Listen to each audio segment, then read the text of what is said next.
Pronovi of Surrey, BC. This is your chance to win big thanks to Save On Foods' $1 million touchdown to win. If one kickoff is returned for a touchdown, you could win groceries for a year. If two kickoffs are returned for a touchdown, you could win $1 million. Good luck, Ivana. Here's Rod Smith and Glenn Suter. And just a beautiful day here at Mosaic Stadium, Kate, for a football game. A day late, yes, and a few players short for the Roughriders, but they're ready for the rematch against the Argos 8 days after that pick six by Wynton McManus off Cody Fajardo to seal it for Toronto. Yes, everybody's talking about it, Glenn. A lot of adversity for the Riders, but with adversity comes opportunity, including that for a 25-year-old quarterback by the name of Jake Dolegala. Yeah, Dolegala will get his first start in Canadian football tonight. Played his college ball at Central Connecticut. And Dolegala, the book on him, well, first of all, he's 6'7". Don't see that very often. But everyone around him, including his teammates, say he's got every throw in the book. He can sling it. He's not just one of the tallest players, period, in the CFL. He will see some show blitz from Wynton McManus. He will see some pressure from Wynton McManus. And Wynton McManus sealed the deal for the Argos over in Wolfville, Nova Scotia last week. When it was a 2-point lead late by the Riders trying to protect it. The big play by McManus. And the Argos improved to 2-2. Frankie Hickson is back for the return. And so too is Mario Alford, who made his debut with the Roughriders. And this game is finally underway to cap off Week 7. Riders, Argos, Alford with it across the 30 and up around the 35. And mentioning Dolegala, 25-yard line, excuse me, not only the tallest quarterback in the CFL, one of the tallest players in the Canadian Football League. Well, when he was at Central Connecticut, he led that college team to their first playoff appearance in team history. 8,000 yards passing, 44 games in college, and despite being 6'7", can run better than most you would expect for a big, what looks like a pocket passer type quarterback. After a 25-yard return by Mario Alford, Dolegala, first rep in the CFL, and he's handing off. It is Jamal Morrow, and a short gain of a yard or two there. Sean Oakman in there for the stop. Let's meet the Riders offense now, brought to you by Expedia. Well, you're going to need a program. Up front, it's pretty consistent, and after that is where it changes. But Logan Ferland and Evan Johnson have to try and contain Sean Oakman. More on that as the game goes on. Very thin receiving corps, no backups listed. Dooley Aristild is going to start at wide receiver for Shaq Evans and Samuel Emelis, who played in that spot last week. First pass, and it is over Aristild. You just mentioned him getting his opportunity here to get a start, the two of them, and they couldn't combine that time, so Saskatchewan will have to punt. Yeah, first of all, you're going to see a lot of blitz from Toronto, and you're going to try and get some pressure on Jake Dolegala and make sure he can see if he can handle it. And this is going to be good push up the middle. It's Oakman again. Talked about the matchup between those two interior guys, and Evan Johnson and Logan Ferland, along with Logan Bandy at center. They got to contain Oakman in this one tonight. Corey Vedvik to punt it away at his 25 for Saskatchewan. A punt of 45 yards. It's taken by Isaiah Wright, back in the Argo lineup on special teams. He did not play in Touchdown Atlantic last week, and now here comes McLeod Bethel Thompson.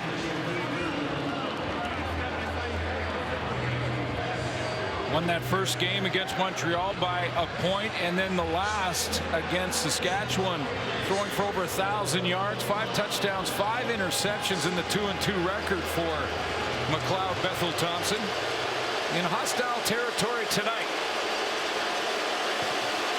And this game was supposed to be yesterday, but lots of fans still here at Mosaic, and you can hear them. On the Argos' first possession for Bethel Thompson. He's handing off to Andrew Harris, who comes into this game 75 yards shy of 10,000 for his magnificent career. Leading receiver in Wolfville for the Argos was Cam Phillips. We'll get to him in a second. They have Trevon Tate at left tackle. He is back playing again for Isaiah Cage, and there's Phillips, who at just shy of 100 yards, but caught every ball thrown in his direction. He's on the rise. Gain of 6 by Andrew Harris. 2nd and 4, Bethel Thompson and the Argos. Underway on a Sunday late afternoon at Mosaic. Passing and completing for a first down up near the 50. It is Devaris Daniels, who had 5 catches for 70 yards and a touchdown last week in Wolfville. Yep, Daniels going to run the curl.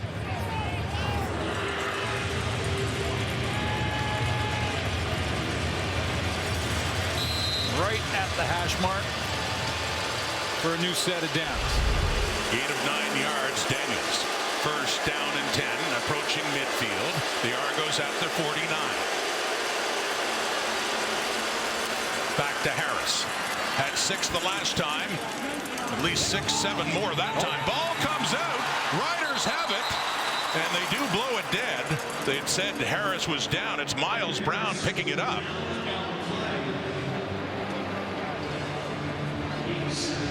Well, take a look. They're saying that the play was dead and that Andrew Harris was down by contact before fumbling the football. There's a hit.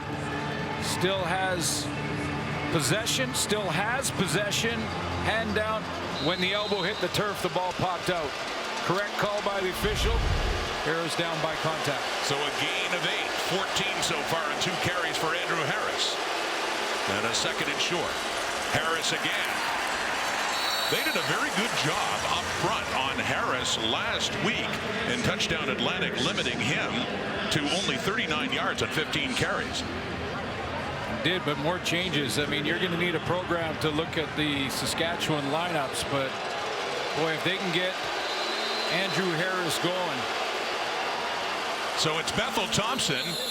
And on that 3rd and short, he just pushes his way across the Saskatchewan 50 for another Toronto first down. Yeah, it's a lot of changes, as we've talked about off the top here for Saskatchewan, due to COVID, due to some injuries, due to some suspensions. Charleston Hughes does get a chance to get back in the lineup, a couple of short sacks away from moving up the all-time list and catching Joe Mumford and John Bowman. There's Larry Dean, who leads their team in defensive plays and defensive tackles, and then go back to the secondary and changes again. No Nick Marshall tonight. Jeremy Clark will play for him on the opposite side. Nelson Lacombo goes back to that wide side corner.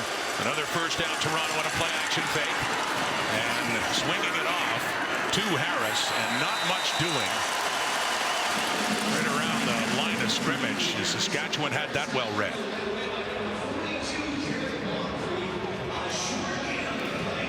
The Argos, sitting at 2-2, have a chance to take sole possession of first in the division. And Ryan Dinwiddie talked about discipline and making sure some of the stuff that happened in Wolfville doesn't happen again. Both teams emphasizing that in a big way this week. They had 153 yards and penalties last week. The Riders 132, 28 total for 285. Discipline a problem in both of these teams. On the 2nd down after that short gain, again swinging it out to Harris. Tries to make a move, but Jeremy Clark comes in, had him wrapped around the ankle and didn't let go. So with that, it's a 3rd down and long for Toronto. We say it all the time, Rod, when you get a guy like Andrew Harris in space, that's ideal. That's what you want. That's the matchup. Get him in space, swing it out to him, and now he's one-on-one. So now you're offensively hoping that your running back can make 1 or 2 guys miss, pick up the first on his own. Jeremy Clark shut the door on that with a great open field tackle. Now Boris Beatty has the leg to go for a field goal, but they're not in this situation. They have John Haggerty out there, Australian-born punter, to kick this one away and see if they can flip the field in terms of the field position here and hem the Riders deep, with Alford taking it at the 5. Mario Alford, former Montreal Alouette, in his 2nd game now with the green and white. 2 and out the last time for Jake Dolagala. Possession number 2 in his CFL debut. Coming up here in the CFL on TSN.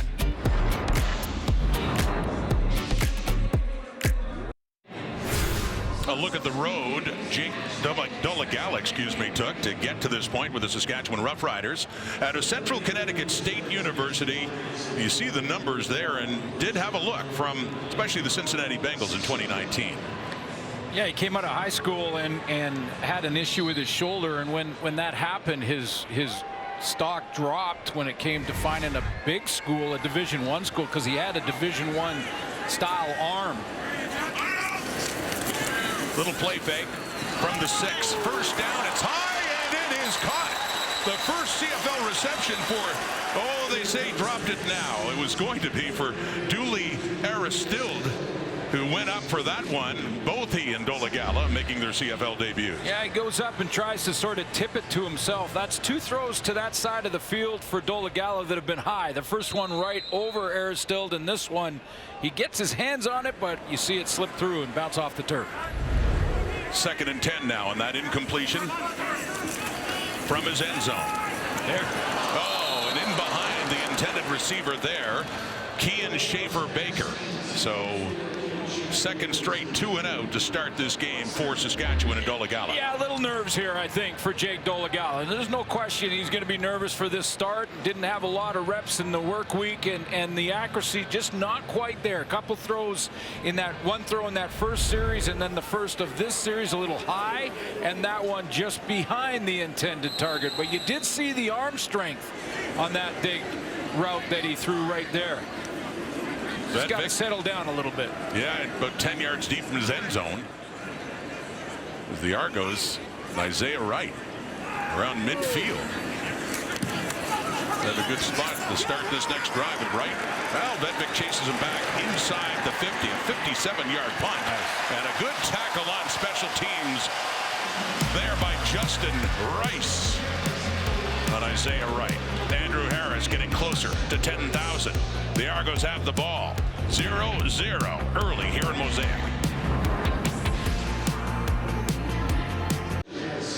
Last week he was climbing the all-time ladder in yards from scrimmage. This time we're looking at Andrew Harris getting closer to 10,000 rushing suits just 60 yards away. Yeah, and it really is remarkable what a unique group that is. And a couple things jump off the page to me. One, that Damon Allen is on that ridiculous. The quarterback at number 3 in rushing yards, 11,920. Also so important for Andrew Harris to pass Charles Roberts, who he watched play in Winnipeg for the Bombers. So 3 carries, 15 yards so far. There's carry number 4. And he works it up across the Argo 40. And also, and maybe most important, it's going to feel real good to see a young Canadian kid get to play out his dream, playing professional football in his own country and move into the top 5 all time. Played for the Victoria Raiders in junior football in Vancouver, or in British Columbia, I should say, and made his way to the BC Lions and the Winnipeg Blue Bombers. Unbelievable journey. 3 Grey Cups along the way, too. Gain of 6 there. They fake to Harris and get it off to Markeith Ambles. And a first down, Toronto across midfield on Ambles' first catch of this game.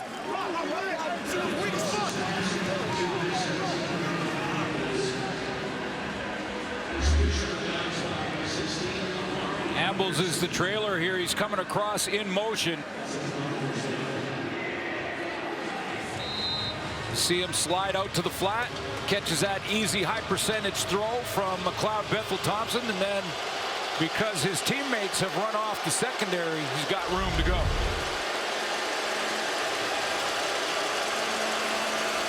Across midfield, back in the hands of Harris. Has a hole and has more too. Harris gets a gain of 9 just inside the Saskatchewan 45. Good linebacking core here in Saskatchewan. They're the #1 team against the run, but so far it's a little bit of an edge to Andrew Harris. Now Andrew Harris has done sneak and try and get it in pace to try and get that before the Saskatchewan defense can get lined up. But Andrew Harris has had a lot of success against the Riders as a Winnipeg Blue Bomber in some playoff games here at Mosaic. We remember one too when we weren't sure if he was going to play in the Western Final last year in Winnipeg, and played and had well over 100 yards in that game as the Bombers came back to beat the Roughriders and move on to the Grey Cup.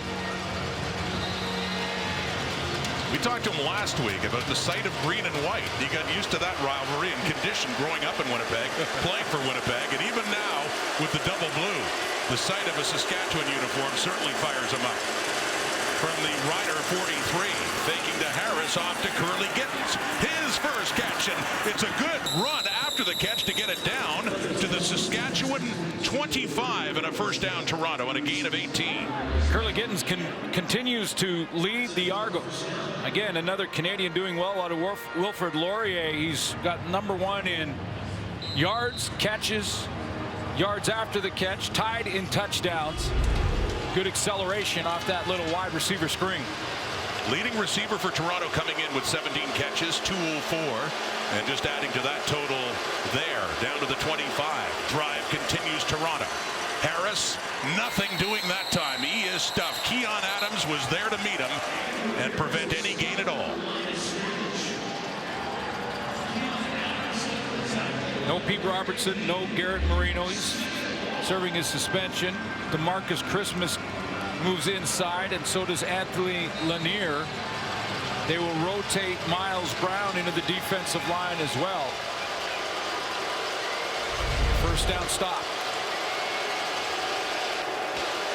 The Argos have not scored a point in the first quarter in each of their last 3 games, trying to change that trend on this drive and completing another one. Cam Phillips down inside the 20, or excuse me, Andrew Harris catches that one. And a 6-for-6 drive for McLeod Bethel Thompson, but not enough for the first down in a field goal situation. Yeah, first quarter, the Argos have been slow starters. I mean,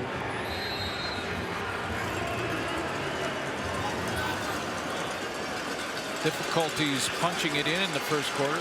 Get some points here on the road. Very important. Take the lead. From just inside the left hash.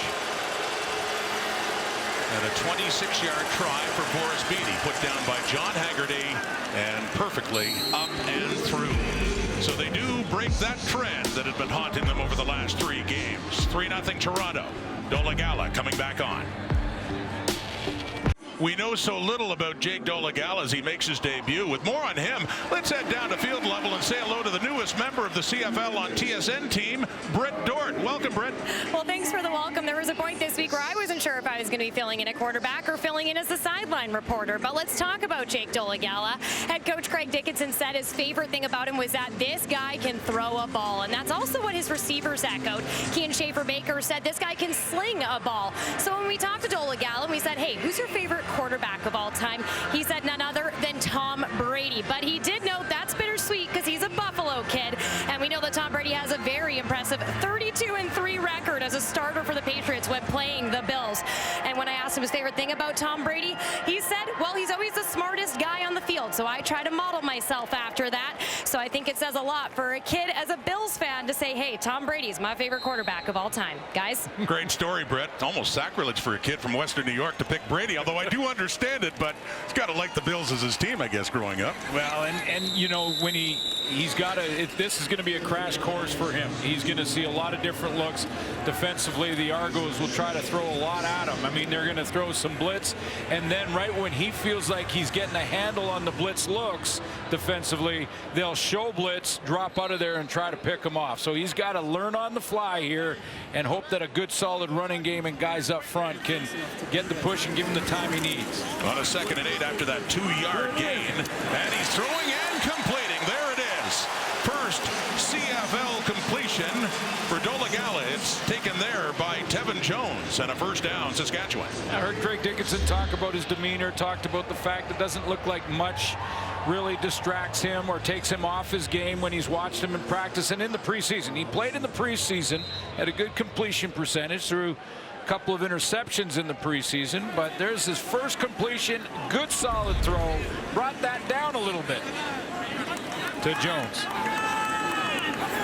So a first down for the Riders, and throwing again. Dolegala nearly picked off. Nearly. Jamal Peters jumped that route perfectly, but just couldn't hang on to the ball. He had nothing but daylight ahead. Yeah, you know, the DBs tonight for the Argos are going to be thinking, we can get this guy. I remember playing against rookie quarterbacks, and they love to go to their first look. They're trying to read the defense and then go to that first look.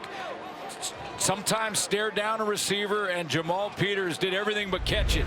He was gone. So a break for Dolegala and the Riders now as they have 2nd and 10 from their 51. Passing again with time and off to the right. And the coverage coverage was there, and it was there for Schaefer Baker too, but just incomplete. So a third down, Saskatchewan.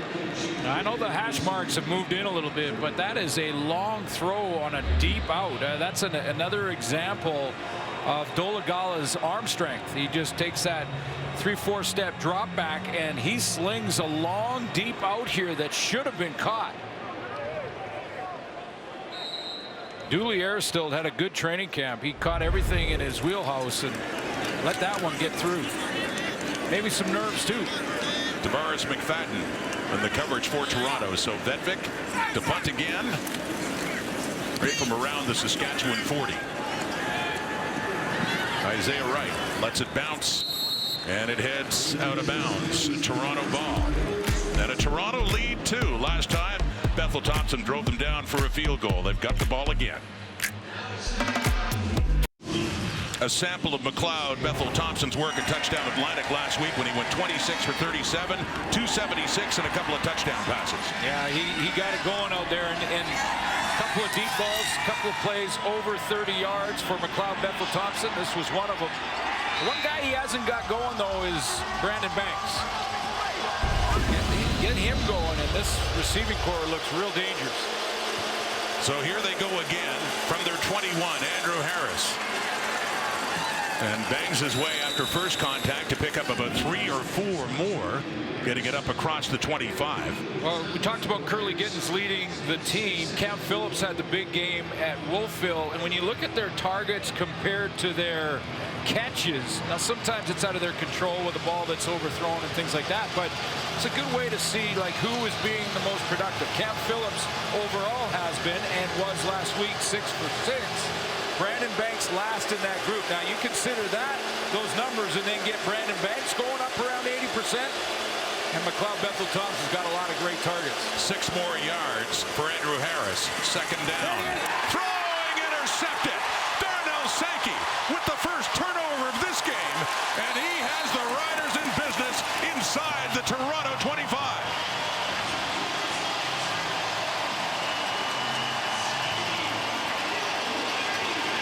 Boy, he climbed the ladder here. He's going to drop out of there right there. He's going to drop into his drop defensively. Darnell Sankey's got to take a check there for Andrew Harris. Andrew Harris not running. I drop into coverage, and Sankey drops right underneath that throw on McLeod Bethel Thompson and flops the field just like that. Great field position for Jake Dolegala. The leading tackler on the Riders, and that was his first interception of the season. For a guy who had such an outstanding year with the Stampeders last year and signed on with the Riders as a free agent. Down to the 25, Toronto. For Dolegala. Handing off to Jamal Morrow. And Enoch Mwamba comes up and stops him. Well, for all the Saskatchewan fans, I thought I'd highlight when the starting defense, all the evil villains for the Argos against Saskatchewan. Here's Sean Oakman. It was the hit on Cody Fajardo. Winton McManus had that interception that sealed the deal, and the guy that got Duke Williams thrown out was Shaq Richardson, and Richardson got fined the maximum amount during the week. So there's the evil villains if you're a Rider fan. Public enemies coming in. Dolegala gets away from the pressure, and he does take off. And Dolegala, a great effort after it looked like everything was breaking down, and he gets it not close enough to the first down, but still down to about the 20, and it's a third down. The field goal unit will be coming on. Well, so far I think some nerves in this first quarter for Jake Dolegala, who a couple of throws right out of the gate that were high, and probably go back, look at the tablet, look at his footwork. Usually when you're throwing it high, when I talk to Matt Dunnigan, you're overstepping. And Brett Lawther, who was 3 for 4 last week, hits that one to tie this game.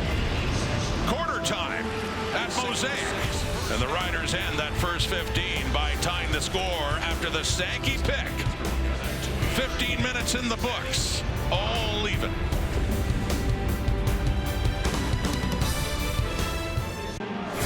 A look at the stats through the first quarter. Jake Dolegala in his debut, 1 for 6 for only 9 yards.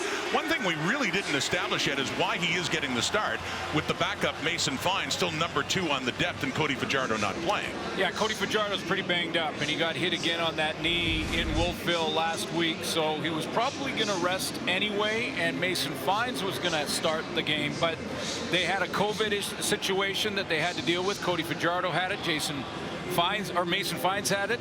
So Mason Fines is number 2 behind Jake Dolegala tonight. Cody Fajardo is going to try, helped out in their limited work week.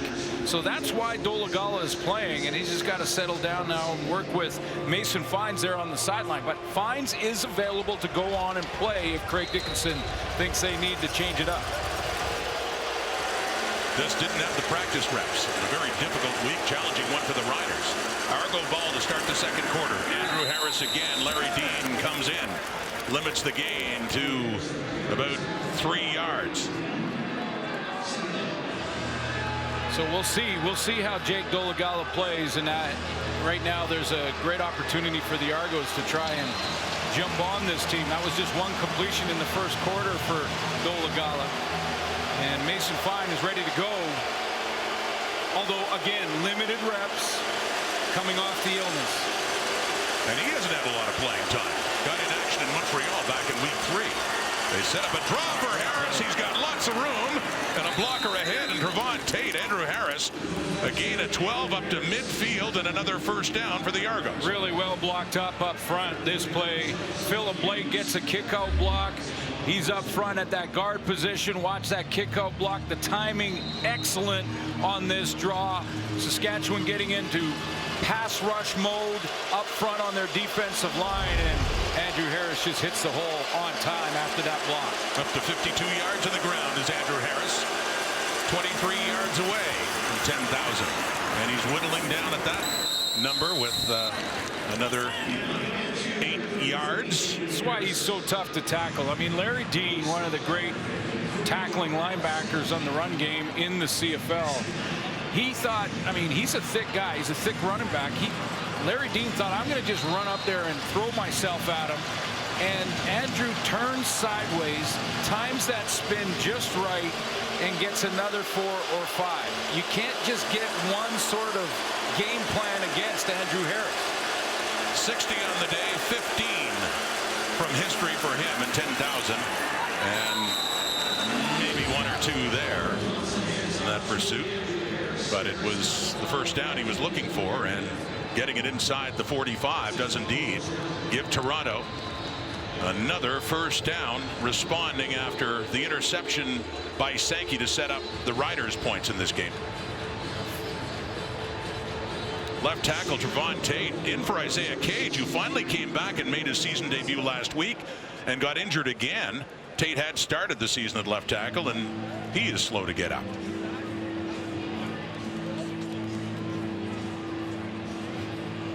Go assess that injury. Looked like his left leg. And Shane Richards, who was their first pick, first overall in 2019 out of Oklahoma State, has come in on that offensive line for the Argos as Tate goes out.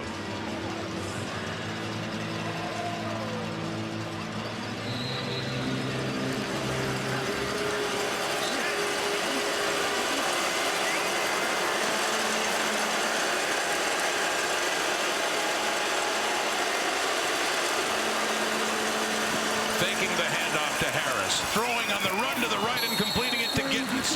His second catch of this game, and getting it inside the Saskatchewan 30 for another first down, Toronto. Yeah, basically trying to roll away from the side Charleston Hughes comes off the edge on. So McLeod Bethel-Thompson getting outside, throws well on the run. Sort of a underused skill set. 15-yard gain and a nice timing route by Giddens. Philip Blake has moved from guard to tackle in place of Tate. Richards playing right tackle. Quick hitter, and intended there for Dejon Brissett, incomplete. So a little juggling in the offensive line. Yeah, they got to juggle it up front. So kick Blake out.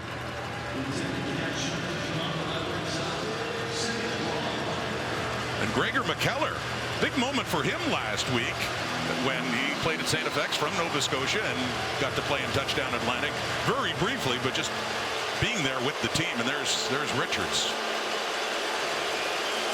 coming in now at right tackle. One injury shuffles 3 spots. So a 2nd and 10 from the Rider 30.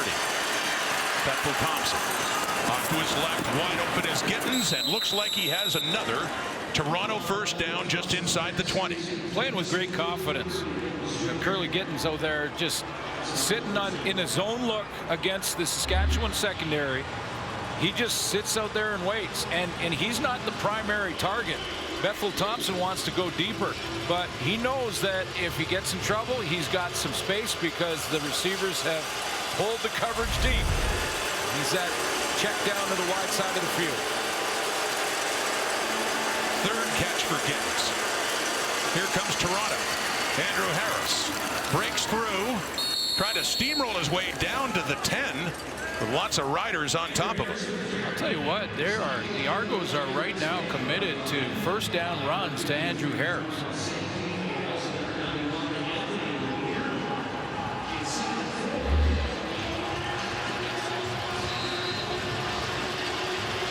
Need 7 more yards to get to 10,000. That was his 12th carry of this game, closing in on a 100-yard game already. In the history of the Canadian Football League, only 5 players have ever rushed for 10,000 yards. Number 6 could be getting closer here. Number 33 as he grinds his way inside the 10 and down closer to another first down for Toronto. It is indeed a 1st and goal for the Double Blue. And 2 yards to go to 10,000. The only player in CFL history to be a Grey Cup MVP and the outstanding Canadian in the same game. In 2019, when Winnipeg beat Hamilton. Faking to Harris, off to Markeith Ambles, and a great defensive play by Roland Milligan to come up in goal to go and meet him and prevent a touchdown, 2nd down. Yeah, huge tackle. I mean, this is play action, so it should take even the attention of the secondary away for a second because of the way Andrew Harris is running. Milligan, who before he had to sit out last week due to illness, was their best DB. Steps up and makes a tackle there. Is this the spot for Harris to reach 10K? He has the ball! And no signal for a touchdown. But this could be enough for the milestone. He would have loved to have it all at once. Brandon Banks tried to signal that he got in, but he did not break the plane. But it was from the 3, and he got close. And yes, indeed, he is the 6th player in CFL history with 10,000 yards rushing. Here it is.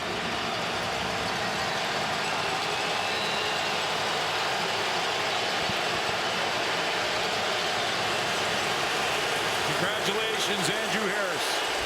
Elite company. Absolutely. Remarkable career. Still going. 3rd and goal. He could go over 10,000 with a touchdown here. Bowling his way. Does he make it, though? On that 3rd down gamble? I don't think so. Roughriders take over on down, so talk about a bittersweet drive for Andrew Harris. Makes history, but he didn't make it to the end zone. And Saskatchewan takes over. We still have a tie game here in the 2nd quarter.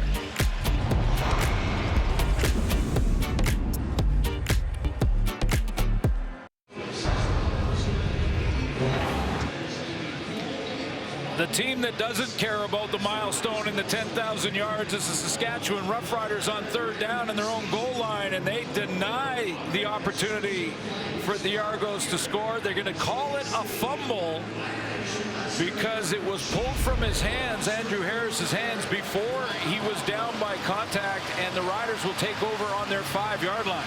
So either way, a turnover. However, this one a little more beneficial because it gets them out to the 5 instead of starting at the 1 for Jake Dolegala. But after all that by the Argos offense, the drive, all those Harris carries, They have nothing on the scoreboard to show for it, as Saskatchewan does start deep, but they'll take it. Still a 3-3 tie. Jake Dolegala. And he is handing off to Jamal Morrow, who drives across the 10. Gain of 6-7 yards on that first down for Saskatchewan. See, Jamal Morrow, who leads the league in rushing coming in. Now it's a different schedule, and there's some teams that have played more than others, but leads the league so far. And they're going to, the Riders have shown this smash mouth football throughout the season, the last 3 weeks, where they bring in the fullback Albert Awachi. Got him in as well. And/or James Tuck. Tuck in there now. It goes back to Morrow, and the Argos, they were all over him, and ultimately they are. Enoch Mwamba and the second wave of Argo defenders to come in, and lost yardage for Morrow back at the 10. Yeah, and you know that Craig Dickinson and Jason Moss calling the plays are going to be a little more conservative back this deep in their own end, with the quarterback in his first start that showed some nerves in the first quarter. Go back-to-back running plays, and the guys that knew that that's probably what they'd call were the Argo defense. And the Rider defense is forced a turnover that led to their 3 points. Had a goal line stand, but they're going to be back on the field again after very little time, because a third 2 and out now for the Riders. Vedvik again to punt it from his end zone. Isaiah Wright chase back to the Argo 50. A 50-yard punt, and not much of a return with flags on the field as well. Argo ball. Andrew Harris, 10,000 yards and counting. The CFL and TSN family is mourning the loss of Kelly Hamilton, who passed away on Monday of cancer at the age of 62.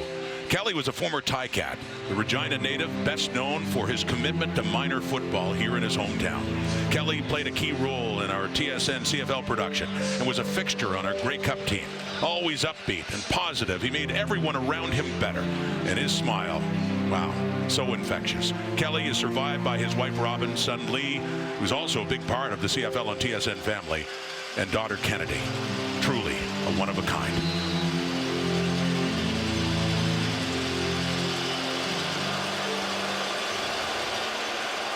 Argo ball, and that pass by Bethel Thompson intended for Cam Phillips falls incomplete. Well, the benefactors are the kids, and the work that Kelly Hamilton has done, and Lenny, who is in our booth with us right now, and this is the Canadian men's under-18 champions that was just played in Kelowna recently at the Apple Bowl in Kelowna. That's their 3-time champions. Saskatchewan under-18 champions. The silver medal went to Alberta, the bronze to Quebec 3 years in a row. The benefactors of the work that Kelly Hamilton has done in this province. A big completion here for Gittins, and he'll take it all the way for the Argonaut touchdown. Curly Gittins, and a quick strike of 70 yards from McLeod Bethel Thompson. And quickly, the Argos have the lead again. Yeah, speaking about a quarterback who's got every throw in the book, McLeod Bethel Thompson certainly does. And when he's on, he's capable of 400 in a blink of an eye. And this is just great precision and accuracy to drop it in the hole in between the safety, Mike Edom, and Roland Milligan, who was chasing Giddens from underneath. And Giddens did the rest after he took that nice post pattern right over the middle. That's the first touchdown of the season for Curly Gittins, a 70-yarder, as he pads his lead as the top receiver in yardage on the Argos this season. Has 115 yards all of a sudden today. Boris Beatty with the point after. And the Rider defense had been doing its best to hold strong, but couldn't stop this. Bethel Thompson to Gittins into the Saskatchewan end zone, and a 7-point Argo lead.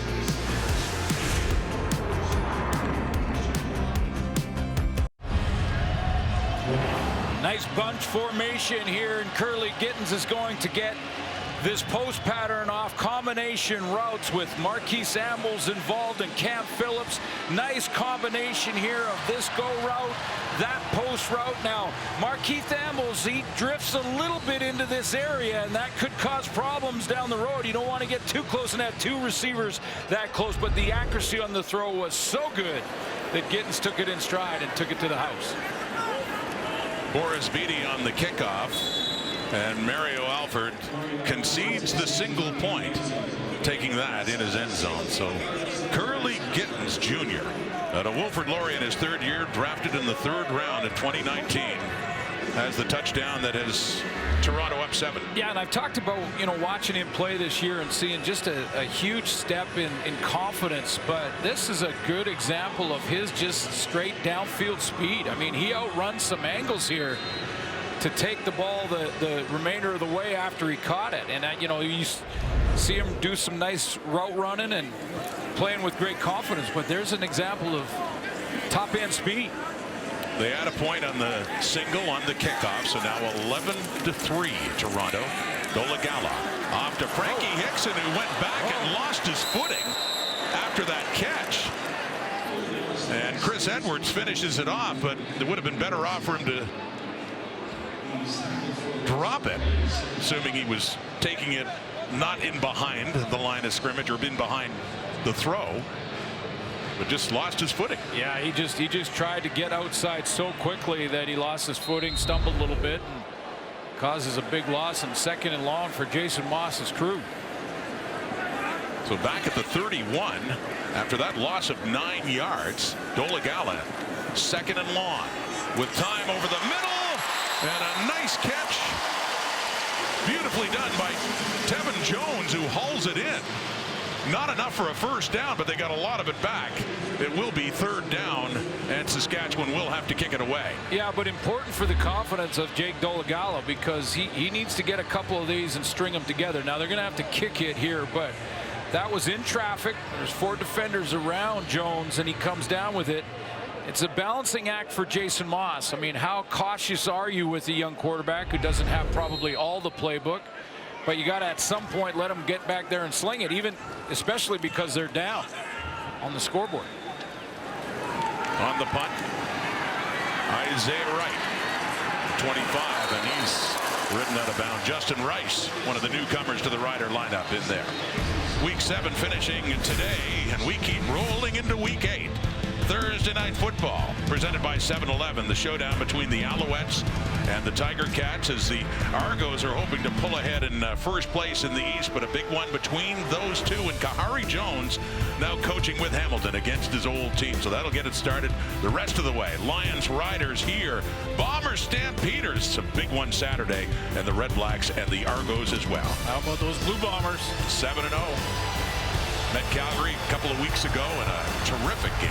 Just finding different ways to win this year than they've done in the past, which is quite remarkable. Just not a lot of offensive explosion in the last one, but won in different ways. Think of their game in Toronto not long ago, when it came down to a missed extra point by the Argos that might have forced overtime. But you're right, Winnipeg finds a way, and until proven otherwise, on the top of the league. Ambles. Great defensive work there by the strong side linebacker Derek Moncrief. Yeah, defensive huddles in this situation. Young quarterback for Saskatchewan starting in his first game. The defense, and especially this linebacking core, Larry Dean, Derek Moncrief, and Darnell Sankey. And, these guys are the leaders. And I guarantee you in that huddle, they're saying, guys, we're going to have to win on defense. We're going to have to score on defense. We're going to have to win on defense. That's not a shot at Dolegala or the offense. It's just the reality of it. And this time the Argos have a long field they have to work with, setting up a screen to Harris. He's got some daylight ahead, tries to pull his way over Roland Milligan and get a couple of extra yards and a first down Toronto. Harris doing a lot of that work after he caught the ball to get it over the 25. Gregor McKellar is going to lead the way, but I just absolutely love the timing of this screen. Let the D-line, stop it there. Let the D-line up the field. and then no D-line or linebackers back here. That's when you get it out, and you get a guy out in front blocking for you in your offensive lineman. 15-yard gain, a first down, getting out of the hole. Great timing on that play. As he gets close to 100 yards in the game in combined yardage. 3-minute warning until halftime. All right, coming up at the half, we of course are going to talk Andrew Harris surpassing 10,000 yards. Dave, I'm disappointed. Why do you not have an instrument? And Ches, for goodness sake, clean up your desk.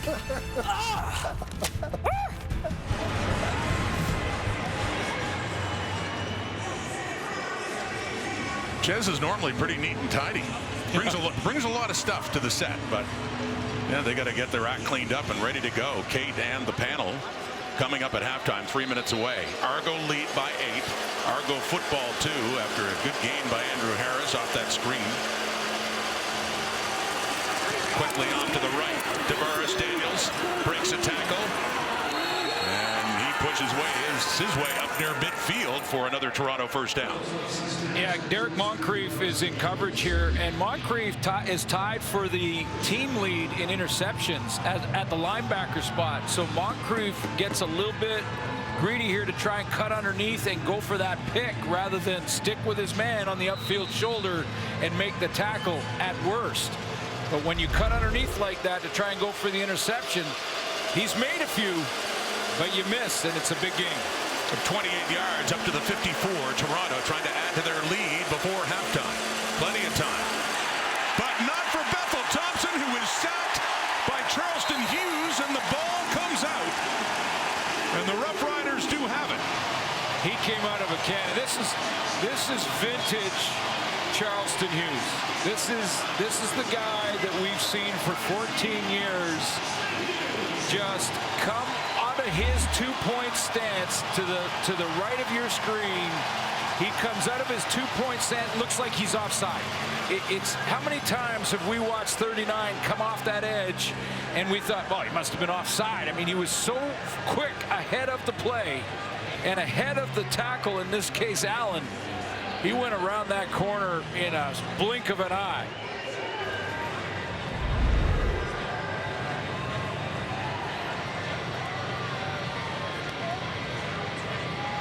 Charleston Hughes must be especially sweet coming against the Argos. He said he regretted ever signing with Toronto, playing there in 2021, leaving Saskatchewan. 134 sacks, tying John Bowman on that all-time list. Look at the greats in that department, including your old teammate Bobby Jurison. But the forced fumble gives Saskatchewan the ball, and Hughes, who'd been a healthy scratch for 2 games, activated because of all the mayhem this week with COVID and with suspensions too and injuries, called in and makes another big play for that Saskatchewan defense. Dolagala, and he completes it inside the 30. First down. Roughriders. His favorite target in this debut is number 14, Tevin Jones. Yeah, and right after the throw, Dolagala, look at Jones on the post pattern. He's going to run this post, get inside. It's a nice route. Ball's on time, but Dolagala had a little bit of stride in his step. He was, after that throw, he's sort of dancing and skipping back towards the huddle. He getting that groove as a quarterback, make a world of difference. He's settling in.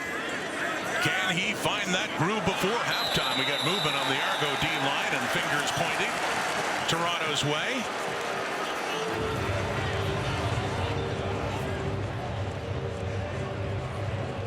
Corey Mace, the defensive coordinator, trying to bring Oakman out. Offside. Toronto number 2. 5-yard penalty. Remains first down.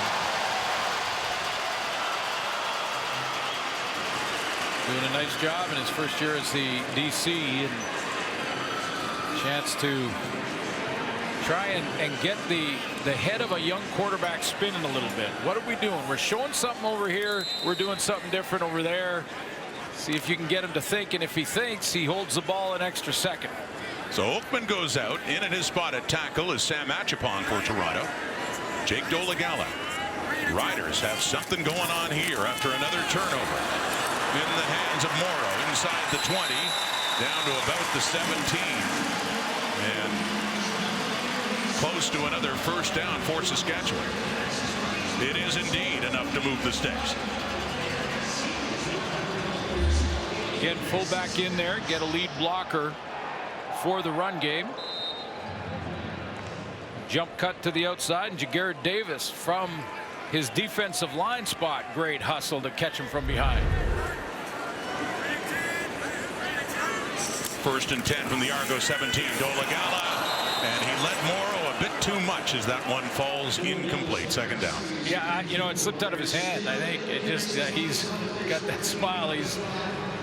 He's trying to lead the back and Morrow up the field. That's actually a harder throw than it looks. It's a swing pass. It's kind of like a tailback screen out there, and you're only looking at the sliver of the shoulder pad as a quarterback. So it's not a big target. It's not like a curl route where you're throwing it right at the numbers, and it slipped out of his hand. The Riders are just 1 for 7 in 2nd down situations into this game. Trying it now on a 2nd and 10 from the 17. It is complete. And breaking a couple of tackles and pushing inside the 10 is Morrow, but not enough for a 1st down. Speaking of pushing, here we go. We saw a lot of this last week at Touchdown Atlantic, and we're seeing it for the first time in this game as tempers flare and flags come out.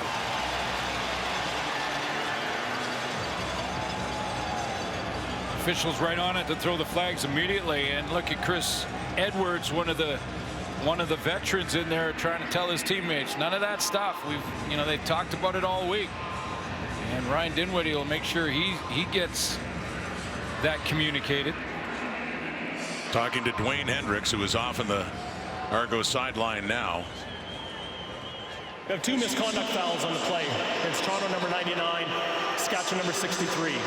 It's 3rd down. So Hendricks and Furlan, and the fans booing that Furlan is penalized the same way as well. Well, Furlan was driving his block late. You see him right there in the middle of your screen. Keeps driving, and now the play is well over, and that's the call with the punch, and it was probably even the 2nd one. Looked like they were going to let him go all the way downfield, but that 2nd one, and I know Rider fans go, well, why did Furlan get one? I think he went just a little bit too far beyond the whistle. Bottom line is it's a 3rd and short, no field goal here, realizing on this day perhaps opportunities like this are not going to come along often. So they're going for it on 3rd down and 3. Dolagala under pressure, steps up, has the 1st down inside the 5. Jake Dolagala, all 6 feet 7 inches of him, drives inside that 5-yard line, a 7-yard gain. 1st and goal, Saskatchewan. Yeah, this is a great decision by Jake Dolagala here to understand the situation and understand the timing. The pocket starts to close. It starts to collapse on him. He knows it. He pulls it, and he only needs 3. He gets 4. Halftime getting closer, under 2 minutes away. The Riders trail by 8, but they have their best shot at the end zone in this game by far. 1st and goal at the Argo 3. Dolagala handing off. No, going back. No, sir. Jamal Peters coming in there on Jamal Morrow, and the Riders lose yardage, 7 yards. That was just crushing the corner. Look at Peters, number 3, right to the right of your screen here. He just comes down and collapses the corner and beats the block. That pull from the offensive line, I'm not sure, it looked like Logan Bandy was trying to pull from center, and Peters just met him before he got out and around the edge. By the way, through all of the pushing and shoving there, Corey Mace was locked in. He was just looking at his D, thinking of the next call, getting ready for that next play. Crucial next play, too, and a 2nd down and goal. An end zone look, Dolagala! Touchdown! Saskatchewan! And it's Tevin Jones. The first touchdown pass in the career of Jake Dolagala. And the first touchdown catch in the CFL career of Tevin Jones. Accuracy on the throw. The big arm to drop it in on a corner route. In double coverage. His hero Tom Brady did that a few times, I think. Double coverage doesn't bother him. Just a few times. And right after Peters had made that great defensive play before, he's the one who got beat by Tevin Jones. And Saskatchewan right back in this, going for 2 to see if they can tie it up before halftime. A real shot in the arm for Dolagala. Faking the handoff to Hickson, throwing it off there to Emelis, and Samuel Emelis with nowhere to go after that. So it stays a 2-point Toronto lead, but the Roughriders, after another turnover, score some points and get right back into this game.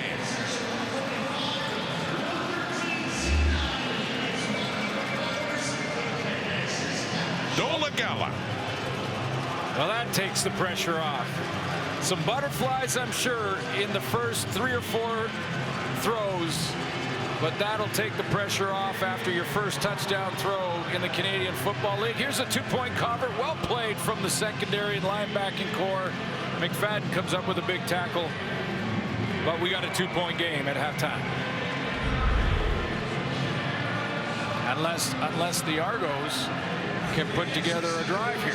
Well, one thing we're learning, or being reminded of about the CFL, like something like 1:18 on the clock. Yeah. They each could pick up a score before they head to the dressing room. It can change that fast. You're absolutely right. But that'll be a big sigh of relief for Dolagala, I guarantee, and maybe an entire province that were probably a little anxious in the first few throws that sailed pretty high. But drops back, 6'7", can see over the D line, took a hit.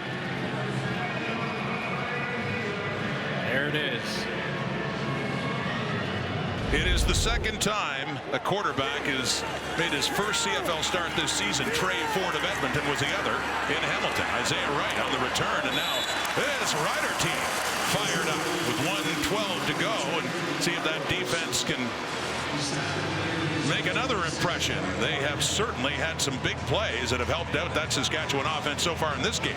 They have, but so has McLeod Bethel Thompson. I mean, he hit that deep ball to Curly Gittens and touchdown throw. He's got Andrew Harris running the ball well on first down. He can go to play action here, and the linebacking core for Saskatchewan will have to respect it. Lots of time for some points before the half. Bethel Thompson's 13 of 16, 191, a touchdown and the pick by Sankey. The Argos at the 27 as the crowd picks up. He steps up. He completes that pass up and around the 35 to Markeith Ambles. Boy, McLeod Bethel Thompson took a hit in there. He is trying to shake that one off. He's gonna scramble up in the pocket here to his right, and he gets sandwiched.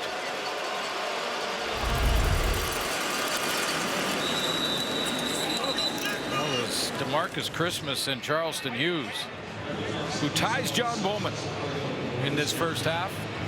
One more to tie Joe Mumford. And coming into this game, Charleston Hughes said, "I'm going to get 3 tonight." He said that on local radio. Pass them both. Move up that ladder. That's exactly what he said. I want to pass them both. First down, the 37. Harris. It's dumped off to him, and more good yardage after the catch to get it out to the 50. Gain of 12. Approaching midfield, and they go tempo with 48 seconds left. Sure, and lots of time. I mean, you've got time to move the chains twice, take a shot at the end zone, let alone go for the field goal to add to your lead, your Toronto. From the 50, completing again at midfield. Ambles again. Gain of about 5 for Toronto. Second down.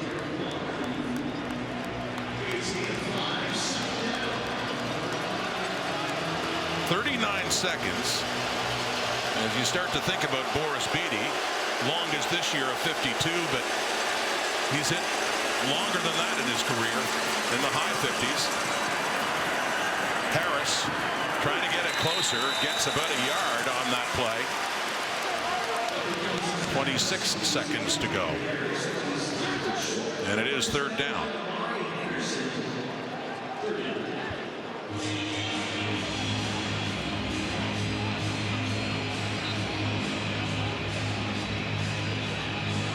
And Craig Dickinson likely goes with punt safe, punt return safe, which basically means you leave the majority of your defense on the field and protect against any fake here that the Argos might have drawn up through the week, and you got a returner back there. This would be a 61-yard try for Boris Beatty. And a career high, if he can get it. Seconds ticking down until halftime. No, wide right. He pushed that, and Alford easily takes it out to limit the damage as he runs around, and he takes off, and he's still going. Uh-oh. This could be trouble for the Argos. What a turn of events this is. Mario Alford into the end zone for a missed field goal return. Touchdown, Saskatchewan.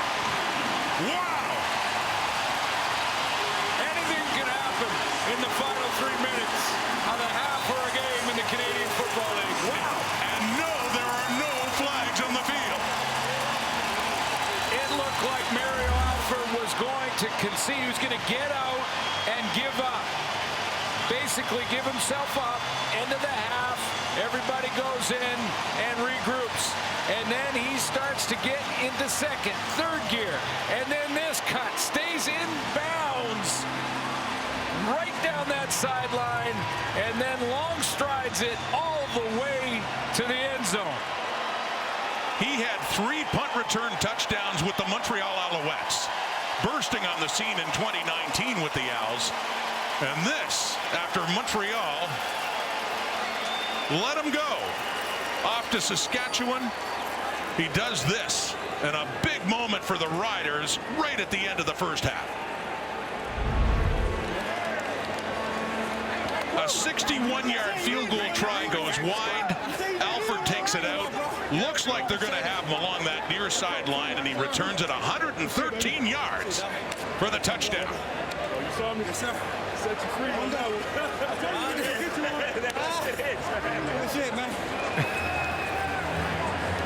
He's too tired to send a message home when he's looking into that camera. Wow, what a run. Alford became expendable by the Alouettes because, of course, of Chandler Worthy, who's been outstanding with the Owls. And Jamal Morrow had been doing all the returning, or most of it, for Saskatchewan, and had a little bit too much on his plate, so they wanted to bring Alford in to help him out. Well, this was the only opportunity, Boris Beatty, to get Alford out of bounds, but look how he tiptoes right inside the white stripe and then hits that long stride to finish the run off. But there were about 3 or 4 different gears that Mario Alford had on that return. He started out just in first gear and kind of trying to look like he was going to surrender and go in at halftime. But then he hit second, third, and fourth in a hurry, and away he went.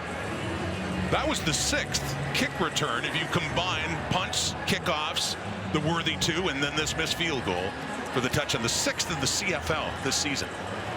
Special teams indeed. Yeah, one of the great aspects of our game is the teams.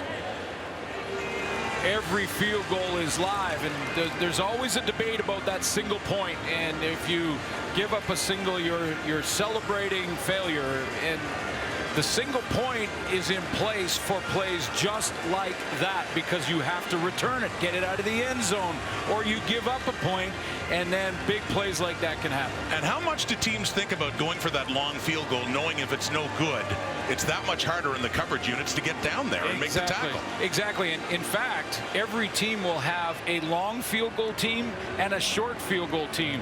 The short field goal team are bigger guys, more offensive lineman type guys for protection, so they don't get it blocked. The long field goal team has got a couple linebackers in it so they can get down and cover, and that's what they're trying to figure out right now, what lane was missing. The Riders go for 2 again, and it's intercepted. Watch out, this It's picked up, and if it goes, it could be 2 points for the Argos. Deshaun Amos takes it. The net yards in this first half, 295 Toronto, 70 for Saskatchewan. And yet, defense, special teams, the Riders have the 4-point lead at the half. Lots for Kate and the panel to talk about. Rod, the topics are coming fast and furious. We've changed them 7 times on this panel. We're not kidding. Alongside David Sanchez, Matt Dunnigan, and Dave Naylor, we were going to talk about Andrew Harris, and then we were going to talk about Jake Dolegala. But now we're going to start instead with that decision to go for a 61-yard field goal. And we're all sitting up here, scratching our heads, thinking, what are you guys doing? Dave, what happened? Risk reward, right? Every decision is risk reward. If Boris Beatty had made that, that would have been the longest kick of his career, which is another way of saying he's never hit from 61 in his life. Why would you try now? You're playing an undermanned Saskatchewan team. Play it simple. Don't take bad risk reward. No sense. Mario Alford runs this one back 113 yards. There's only 2 ways Toronto's going to lose this game. One way is on special teams. The other is on turnovers, which they're down 2-0 at the half. That's why they're looking up at the scoreboard. Absolutely. I'm a big fan of Ryan Dimwood. I think he's a good young coach. That is one of the dumbest decisions that I've seen in what I can remember. That is absolutely, it makes no sense. You give a team life, right? And exactly. And to your point, Dave, there's nothing to gain. They're up by 2, and they shouldn't even be up by 2. They should be up by more than that. And hear this: 3rd and 1. You're in the gun. It makes no sense. That's another bad decision. Why are you 31 from the gun? I hear people singing about that over the last couple of years. It never made sense to me. It still doesn't. 3rd and 1. Why are you shotgun to hand the ball off? The linebacker's 4 yards in the backfield tackling him. Andrew Harris receives the ball at 6 yards. It makes no sense. Ryan, a good young coach. I think he's going to have a good career. 2 terrible decisions, especially trying a 61-yard field goal. Yeah, and shout out to the rec laws. Yeah, a couple weeks ago, we saw Saskatchewan playing Montreal in Saskatchewan, and they didn't piss a drop the first half, and they came out in the dominating line of scrimmage. This week they got a young quarterback making his first start, and Suits, I'll break it down for you. He's 6'7", but the guy rushing him is 6'9". Good luck freaking throwing this one on point. It's like he sails that one like any. Halftime in Regina, and the Riders lead by 4. Such a wild first half, you almost forget Andrew Harris's rushing milestone. Here he is with Brett Dort. Andrew, you're the first Canadian 6th player of all time to reach 10,000+ rushing yards in the CFL. How does it feel to hear that stat? I mean, it's amazing. I mean, I'll enjoy it after the game. We got some work to do here. I'm just focused on that right now. What was the message in the locker room at the half in order to regain that momentum? I thought we moved the ball well. I mean, we had some injuries on the line, so we're doing some shuffling around right now, but it's next man up. We got to continue to do what we do, eliminate the turnovers, we'll be all right. Thanks, Andrew. Congrats. Thank you so much. Well, let's take a look at the first half, and Andrew Harris getting to that elite group of 10,000+ rushing yards. Good first half for Andrew Harris. Got him established early.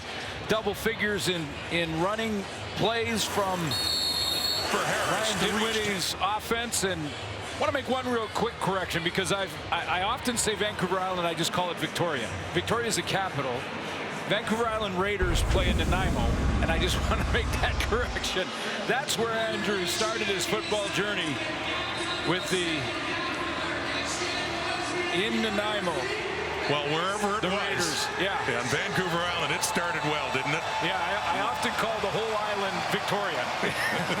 That's the capital city, but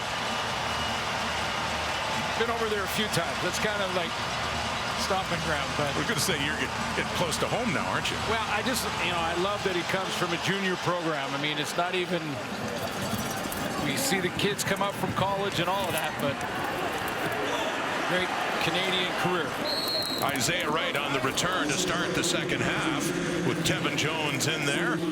Jones with a big touchdown in the first half. Yeah, listen, the stats are so lopsided in Argo's favor, except for the scoreboard, and really that's all that matters. So you know that Saskatchewan coming in, though, in their meetings, especially coaches' meetings, we're saying, guys, we got to win in different ways. We got to find a way. That's what the Bombers have been doing all season long. Find a way.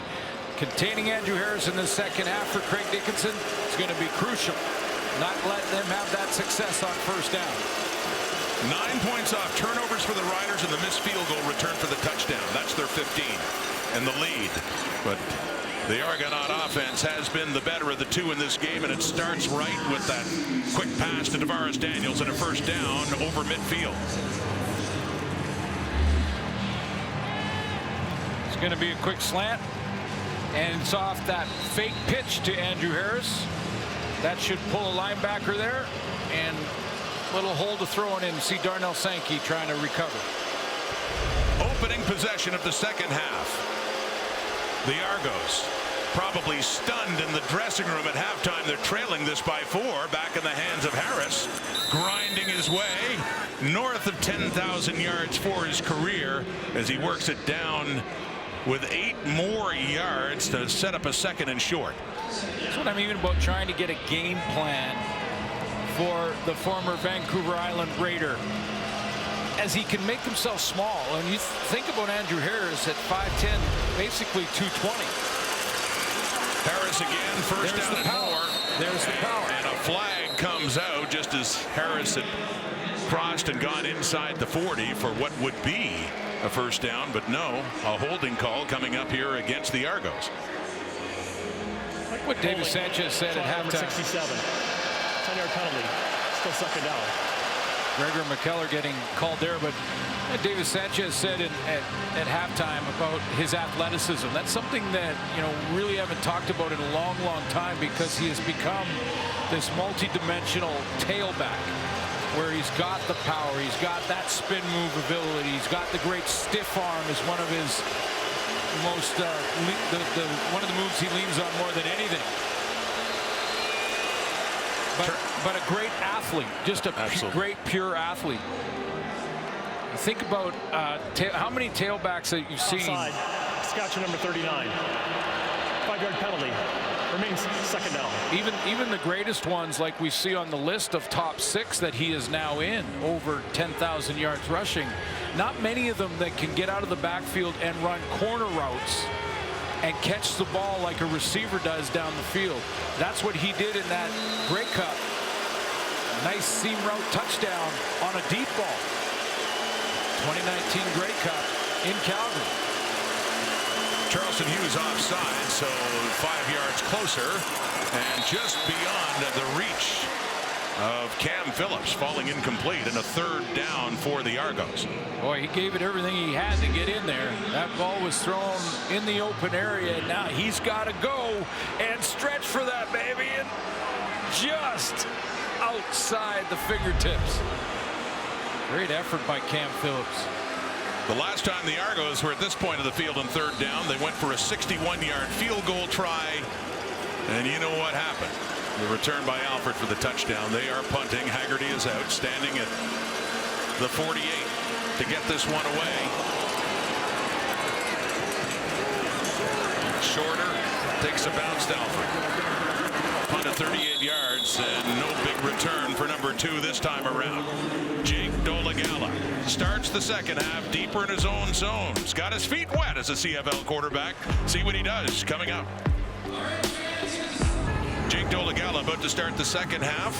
This is what he did in the first. Ended up 7 for 14, and he loved throwing to Tevin Jones. Yeah, Jones was his number 1 guy, but, you know, I thought there was some, he settled in. The first few throws were a little high, and then he kind of locked in. This was a big run to continue. That was a third down gamble down inside the 20, and that set up this touchdown throw in double coverage. So he settled in as the game went on in the first half.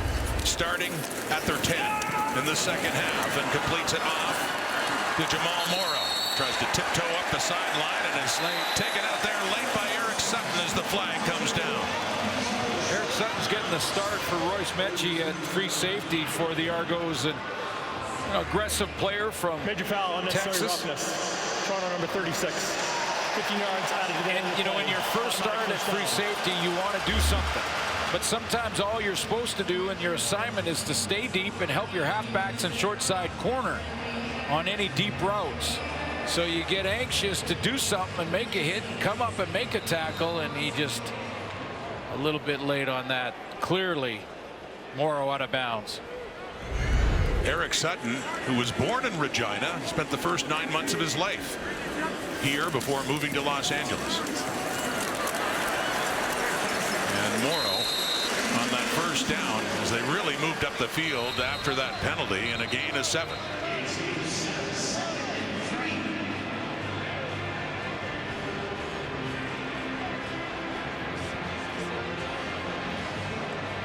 Slow start for Dolegala. It was 1 for 6 in the first quarter, only 9 yards, but helped out with the defense, giving the better field position. And Suits, you're right. It looked like he is starting to settle down a little bit.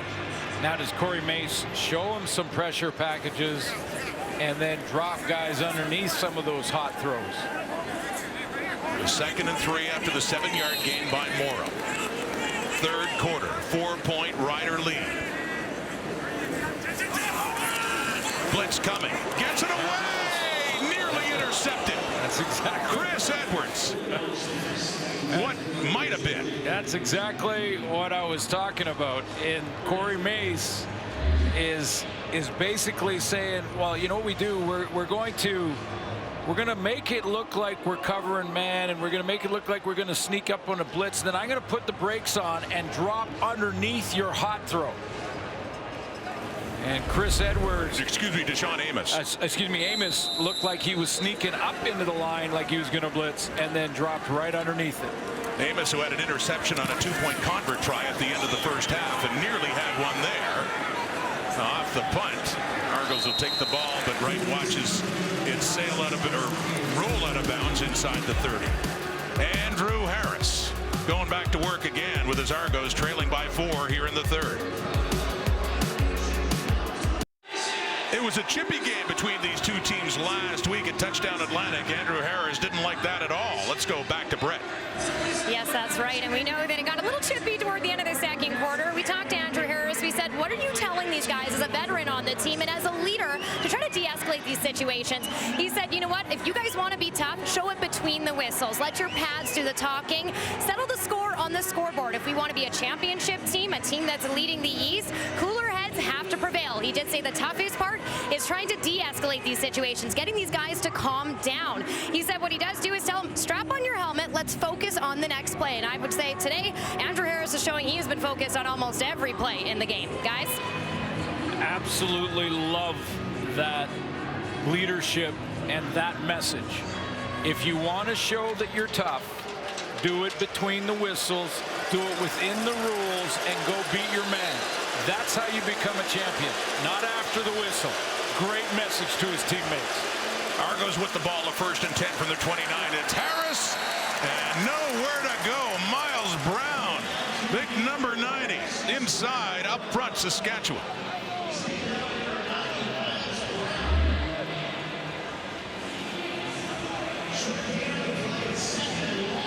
Very committed with the changes on the defensive front 7, or at least the front 4 for Saskatchewan.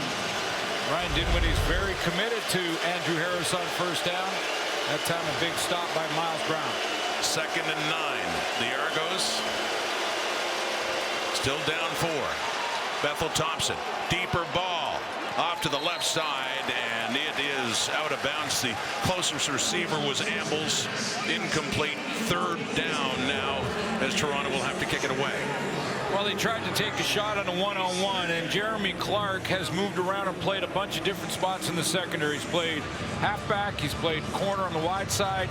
Now he's playing for Nick Marshall and corner on the left side due to Nick Marshall being out of the lineup. They thought they'd test that on that play with Ambles and a one-on-one, and Jeremy Clark ran the route for him. First 2 and out of this game by the Argos as Haggerty kicks it away, and Alford backpedaling quickly inside his 20 to take it. Straight up. Runs into a man. He ran into Frankie Hickson and then gets taken down just beyond the 30.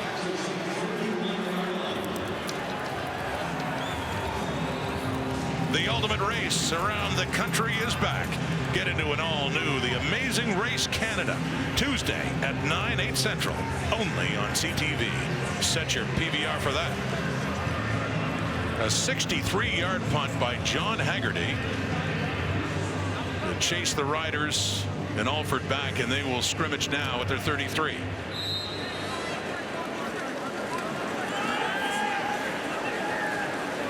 %, at 8 for 16 in the Dolegala debut. Handing off.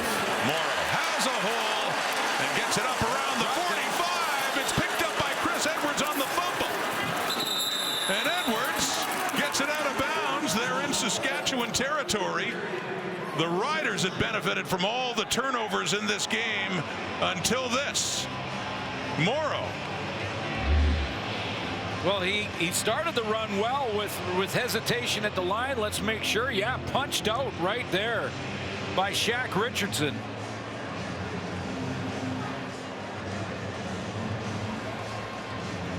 That's clearly a fumble scooped up by Chris Edwards. Richardson sees his teammate has the tackle, so he goes to play the ball and does it successfully.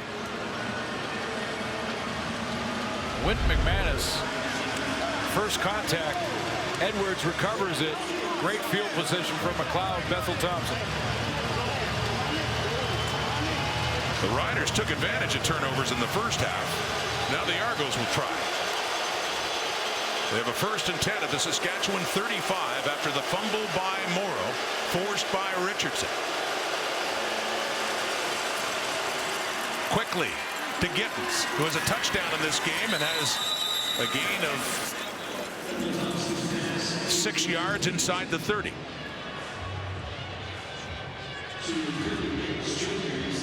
Jason Shivers with his defense has him #1 in the league against the run, although Andrew Harris has had some success tonight. That may change his play calling and bring linebackers closer to the line. Maybe even a halfback or two, or the safety might get him a little bit closer to the line of scrimmage to help contain Harris.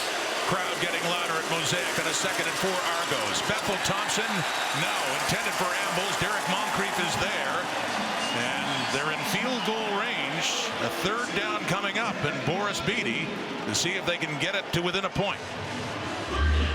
Remember we talked about that on this crossing route, ambles number 17. We talked about this with Derek Moncrief. When you have a great athlete like Derek Moncrief, you live with the ones where he misses it and he cuts underneath. Live with it. Let him play instinctually. Moncrief gets the knockdown there earlier in the game. That same type of play he missed, and it was a big game for the Argos, but you let him do that.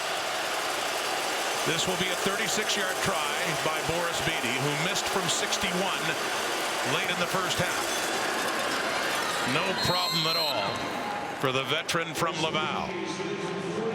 Dead center Beatty. We have a 1-point game now as the Argos score points off the turnover as well. Moncrief makes sure it was only a field goal. We spoke earlier of Jake Dolegala's Buffalo roots. Well, football's in his blood. It runs deeper than that. This is his grandfather, Al B. Miller, who played for the Bills back in the 60s when they were in the AFL. He played 9 seasons protecting the likes of Jack Kemp. B. Miller, a great player, won a couple of AFL championships, Glenn, and also was an old pro in the AFL. So it is in his blood for Dolegala, who rolls out to his right on 1st down, tries a deep ball underneath, and it's Tavares McFadden who comes up with the ball, but he was out of bounds, so that's incomplete. Well, first of all, I absolutely love the playing card pictures. It's great. I mean, Grandpa's pictures. I have an Al Wilson. Just like these. No helmet? Yeah. And the pose? And the pose. and the last one is my favorite, where you're down in that getting ready to snap the ball. There you go. There's the second one. And then this third one, man. That I have an Al Wilson that looks just like that right now, side. Love it. Yes, they did wear helmets back then, by the way. Just not for the photos, for the cards. And here's his grandson with a deep look to a wide open receiver, Samuel Emelis. Biggest completion of that young man's CFL career.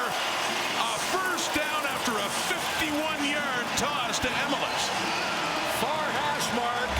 And this is what everybody's talking about with his arm strength. Now, he waits a little bit for this one before he lets it go, because Emelis stops, puts the brakes on, and catches it in behind coverage. But that was sort of the flick of the wrist. It feels like he's got another 20, 25 yards in that arm on top of that throw. He had Emelis all alone in behind coverage. 1st and 10 at the Argo 19 with a 1-point lead. As Morrow tries to dance around Chris Edwards, he's ultimately taken down for a loss of a yard. I love this demeanor. This is a guy in his first start. He makes this big throw down the field here. Let's just follow Dolegala after the throw. Okay, big completion. Look, think about the next throw. Okay, good. Okay, little hand up in the air there for a second. Now give me the next.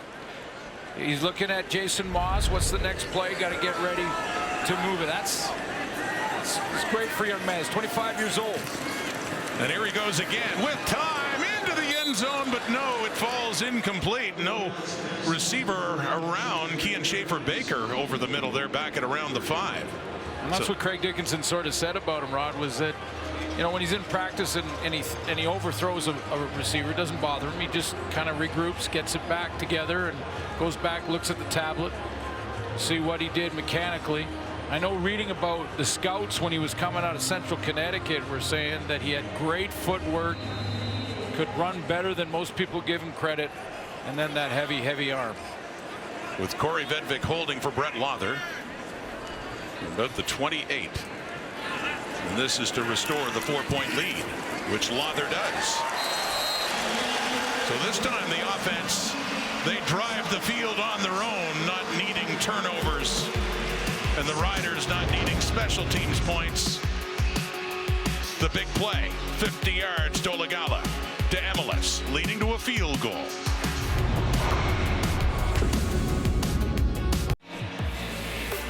MLS on TSN heats up Saturday with doubleheader action. New England taking on Toronto FC. Nashville taking on Whitecaps. Both teams kickoff at 7:30 Eastern, 4:30 Pacific on TSN.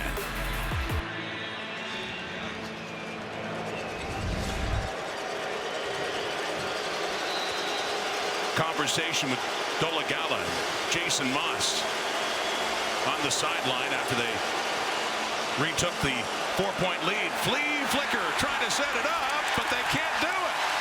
Saskatchewan's defense coming in. It's Christmas in July. DeMarcus Christmas in there, and Larry Dean too. Oh, you got it. I saw what you did there. I was wondering how quick we'd get to that. Christmas comes early. Is that what you're saying? Yeah. I was wondering if Charleston Hughes at the top of your screen got part of this, or did he get there first? But I think it was the work of DeMarcus Christmas up the middle, and then Charleston Hughes jumped on the pile. He made a big play in June, and I said to Dwayne Ford, it's too early. I saw what you did. Oh, and now a bad exchange, batted ahead by Charleston Hughes. What else could go right for the Riders on this day? Touchdown, Saskatchewan.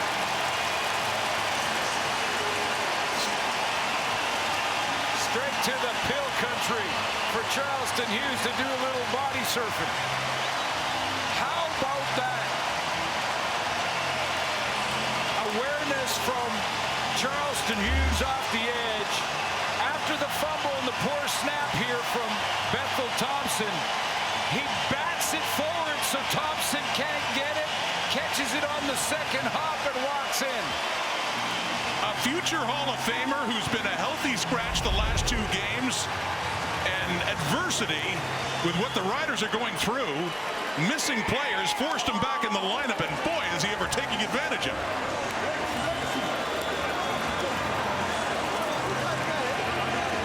The Argos last week had some issues with their shotgun snaps.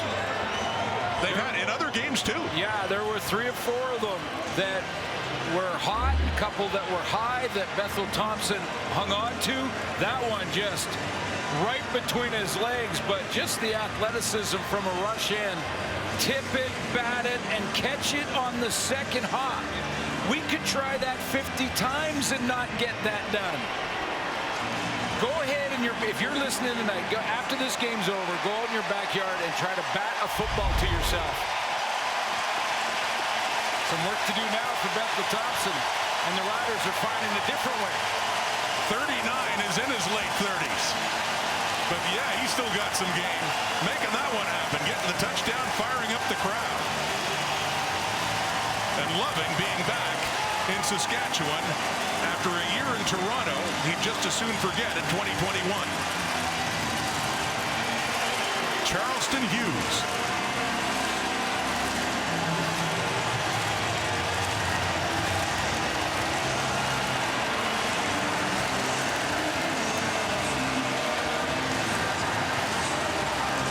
All the great looks that we've had, and courtesy our isolation director, Dennis Balliot. DB, great job as always, including that as we got to see Charleston Hughes. Yeah, best day to see that coming. Sitting in the director's chair, DB is the guy who puts a lot of the graphics together and all those ISO shots and the great replays you see. Gets a chance to sit in that director's chair. And it's directing today. I said, DB's done a lot of ISO, but of course directing this one and doing such a great job for us in a game that has just had so many twists and turns. Great stuff, DB. And boy, the Argos have some work to do.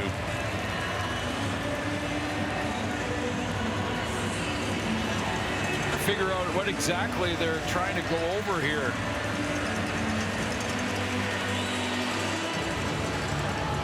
We'll get the explanation right now.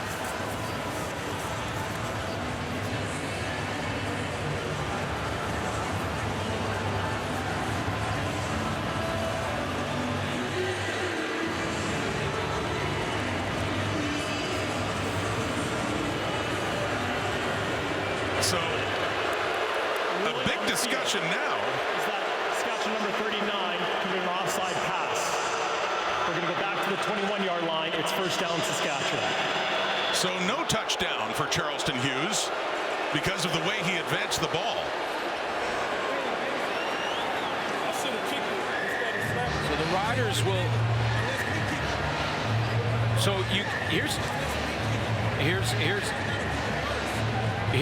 the ruling. If you bat it with your hand forward, you get the ball where the ball was batted. You can't advance it forward with your hand. You can do it with your feet and dribble the ball forward and then recover it and pick it up. But you can't with your hand. So no touchdown, but the Riders are in good position with Frankie Hickson. Breaks the tackle and gets it closer to the 15.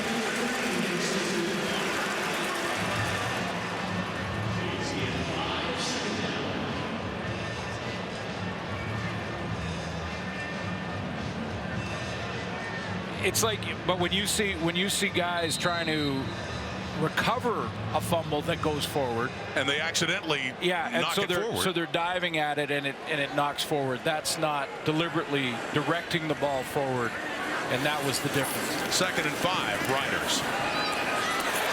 Down inside the 5, who else? Tevin Jones, the favorite target of Jake Dolegala, with his 5th catch and 6 targets, and that one gets them down to 1st and goal. Yeah, and you know, we shouldn't be surprised that Tevin Jones is the sort of #1 guy, because in any practice and training camps and things like that, it's the, those 2nd and 3rd string guys work together. They work together on scout team during the week when Cody Fajardo is back and Shaq Evans is back and Duke Williams is back. The starters work together, and so do the backups. He got his first start back in week 4 against Montreal here.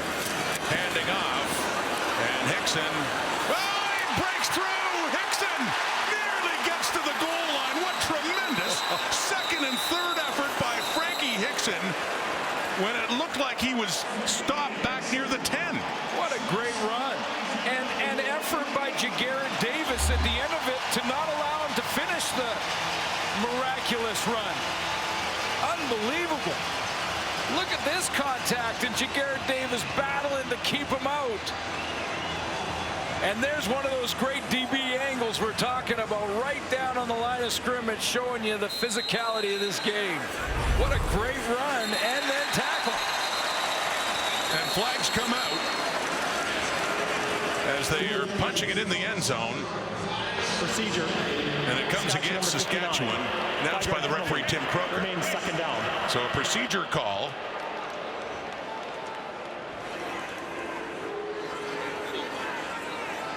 take a look at the penalty because that changes things drastically on second down. Move it off the goal line. Well, I think the left side was not set and trying to get into a 4-point stance. Didn't catch the number outside, but what a great run. And then Jagarrett Davis with the tackle. Wow. Effort meets effort from the 6, second down and goal. Swinging it out to Hickson. Tries to break that tackle, but he cannot. And it's Wynton McManus, the hero last week, who had the pick 6 that gave the Argos the win. I'll tell you what, that's a heck of a play. First of all, Jagarrett Davis, after the spin and miraculous run, it looks like Morrow's going in, and Jagarrett Davis stops him right on the goal line. A procedure call takes him off the 1-yard line, and then Wynton McManus with a great tackle in the open field, and the Argos save themselves 4 points. When we thought Charleston Hughes might have a touchdown, instead they scrimmage deep, and they will settle for a field goal up and through for Brett Lawton. So they do add to their lead, just not by as much. Wynton McManus, a big play there, and how about this one? Suits a touchdown Atlantic late in the game with Saskatchewan up by 2. Up by 2, driving to add to the lead, and Wynton McManus takes it 50 yards for the touchdown. His first interception in the Canadian Football League, first touchdown in the CFL, and wow, was it a biggie in Wolfville, Nova Scotia. He came into this game with 28 tackles, couple of sacks, that pick 6 for the touchdown. He has in many ways been the best defensive player in the Argos, certainly one of them. Yeah, well, he's the leader in those, leader in defensive plays, leader in defensive tackles. Coming over, after starting his career with the Calgary Stampeders, this is first year with the Argos, who have the ball again. Bethel Thompson over to Ambles, another former Stampeder, and a good tackle to limit that gain after the catch by Jeremy Clark. Well, Wynton McManus, you know, I love when we ask guys after a big play like this, we ask him, have you ever done it before? And he says, well, back in Memphis, like it's like they have it in their minds immediately. Oh yeah, back in Memphis, I did the same thing. I ran 50 yards. Well, that wasn't 50 yards, but he said it felt like 50 yards for a touchdown. That was in his freshman year in 2012 when he had a pick 6. And the first one since last week, a touchdown Atlantic. Off to the right, completing it. Another first down. Gittins, who has a touchdown in this game. Big 70-yard touchdown catch and run. Getting closer to midfield, and the Argos down only 7, a gain of 11 yards. Yeah, absolutely. I mean, and have been, again, moving the ball, but at some point will self-destruct. Remember down inside the 5-yard line on 3rd down, and Andrew Harris had the ball pulled out of his hands, and then that snap that goes between the legs of McLeod Bethel Thompson. A late field goal miss that Mario Alford takes back. It's just, they're finding ways to self-destruct. Up near midfield at their 53, 1st and 10. Bethel Thompson got it away, but under pressure, and intended for Harris, and a flag comes out. This be late or low, right around the quarterback. Major foul, roughing the passer. Saskatchewan number 91. 15-yard penalty, automatic first down.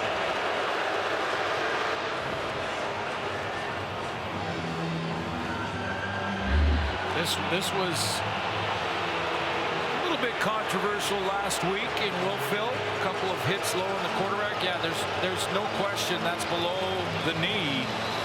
And you can't dive and tackle a quarterback below the knee, which is why I was so surprised last week when it was challenged and not overturned. Last play of the quarter from the Rider 42, 1st and 10. Nothing doing for Andrew Harris, a little frustrated.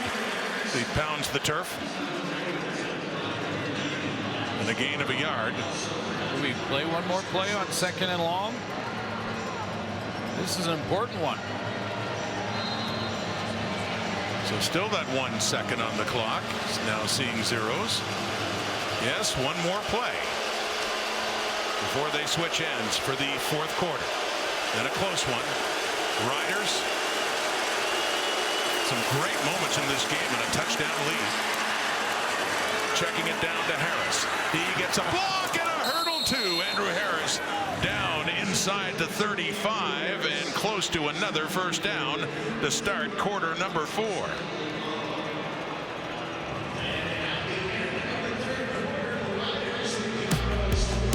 The Argos have the numbers. We'll look at them in a moment. But they still do trail the Saskatchewan Roughriders. 15 minutes to go. Harris.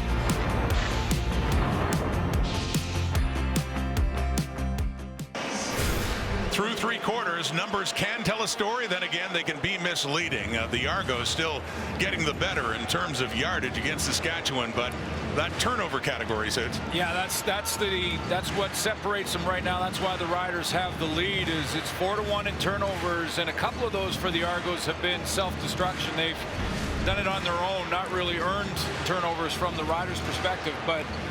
Boy, we've seen a little bit of everything in this. We've seen good running game. We've seen some great defense. We've seen some big returns on a missed field goal by Mario Alford. What do we got for the 4th quarter? You having any fun yet? Yeah, the fun started back in quarter 1. It's just been off the hook, but we'll see what the next 15 has in store with the Argos. In a lot of ways, the better of the two, but the big plays belong to the Riders. And on that one, it's a 3rd down, and they just needed inches for Bethel Thompson to keep this drive going. And in scoring range again is Toronto to start this final 15.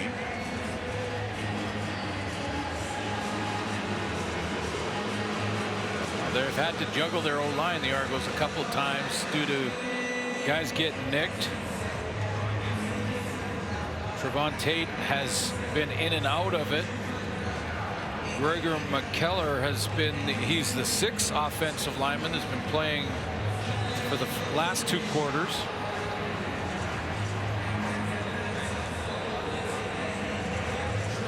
Moved Philip Blake to tackle.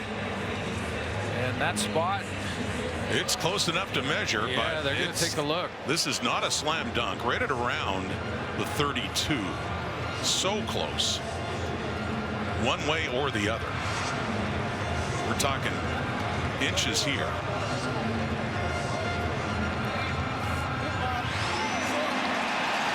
I don't know. Doesn't look like it. Look at that. This. Does not look like they got it. Riders start celebrating. A turnover in this 4th quarter on downs. Their 5th turnover of this game, and how big is that for the Rider defense? Well, you've heard that it's a game of inches. How about a game of quarter inches? Because that was right on the first down marker. I mean, right on the stick. I mean, let's take a look from the back, the opposite side. Again, you could challenge this on 3rd down. But if you do, it is awful hard to overturn no matter which way they called it. Toronto's challenging the ruling on the field. And they are, as you just heard, Brian Dinwiddie is challenging the spot of the football. It is that close.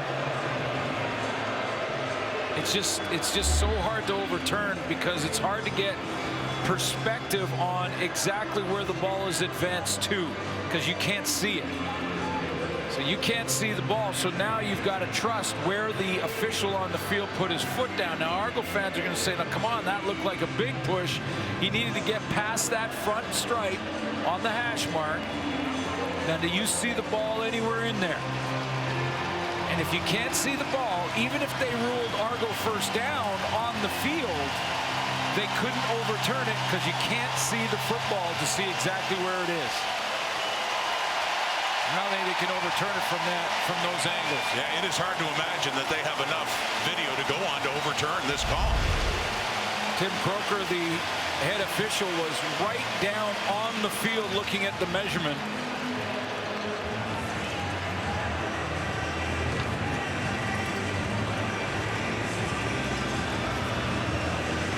I just, you know, I know coaches, it's so important. It's a big drive. I get it.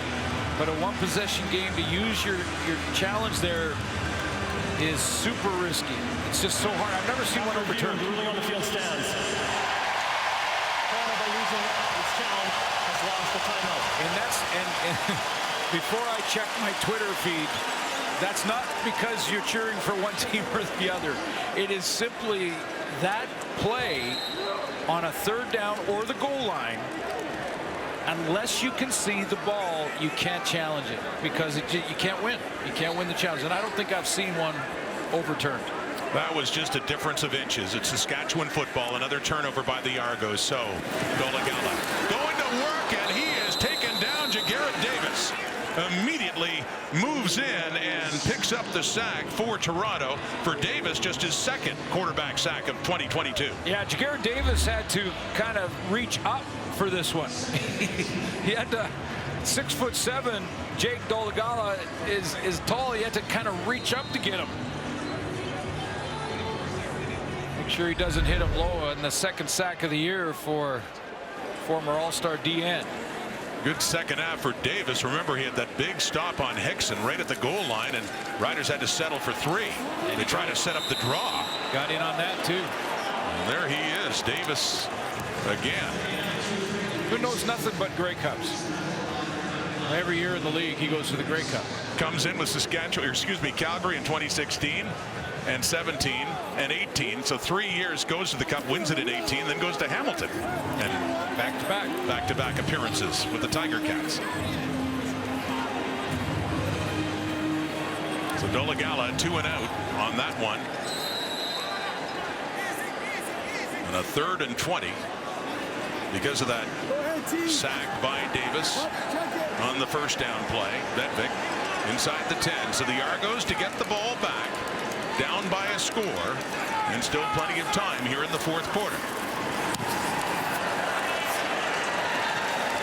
Back to set up a return here for Isaiah Wright. Punt of 56 yards, and Wright just heads out of bounds at the Argo 40, and as a shot for Jordan Beaulieu. Discipline, and this time it's the Argos who don't have it, as Wright was frustrated by Beaulieu and gave him a late shot, and a flag came out. They would have started at their 40, push him back another 15. This kind of thing's been a problem for both teams. A definite problem for the Argos, who are down by 7.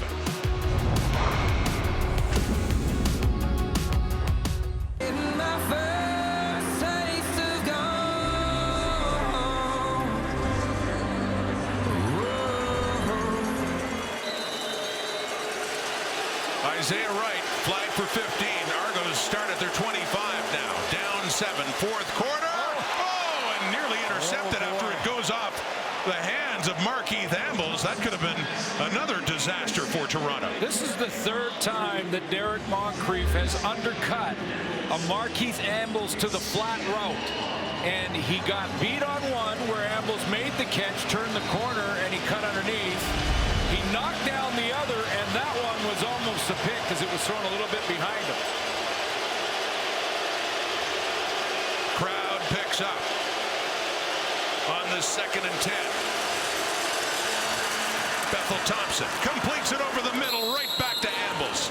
And a big first down, Toronto, up around the 45. Yeah, and this time Ambles is going to go right around Moncrief. This matchup is becoming very interesting. Moncrief kind of drops here, and watch Ambles just go right around him. Oh, excuse me, Moncrief on the outside. Right around him and into that open area. Gain of 19, first down, Toronto. Keon Adams chasing down McLeod Bethel Thompson, who tries to get as much as he can up across the 50. Not a first down, but a gain of 8. 2nd and short coming up. That's great effort by Bethel Thompson. You know, that's understanding the situation, understanding that they're down, and this is a real important drive to get back in this football game and tie it up. And he busts his butt knowing he's being chased from behind. Balance, keep fighting, get an extra inch or 2, get a yard or 2, stretch out. Good effort. 2nd and 2. Up near midfield. Faking to Harris. Off to Ambles, who turned too soon. Yeah. Wanted to head upfield, and he hadn't secured the ball, so now it's 3rd down. Yeah, he did. That's exactly what he did. It happens to the best of them. You take a peek, especially on a screen or a push route like this. Little push route to the flat. Your idea as a receiver is, I got to make a move in the open field. See the peek? Looked upfield just before the ball arrived. Needed the 2 yards. After they had turned it over on downs before, certainly not taking that chance. Haggerty to punt it away. Coming in for it, bobbling it as Alford loses the ball again, twice, and gets it back. So near disaster for the Riders. Alford, one of the heroes in this game, with the big missed field goal return for a touchdown. Are you enjoying this roller coaster ride? Doesn't matter what color goggles you got on for watching this one, which team you hope wins this game. Man, this has been a roller coaster, up and down, up and down. Checking exciting plays, different plays, turnovers, returns, defense stepping up, interceptions, touchdown throws. Putting on a show tonight.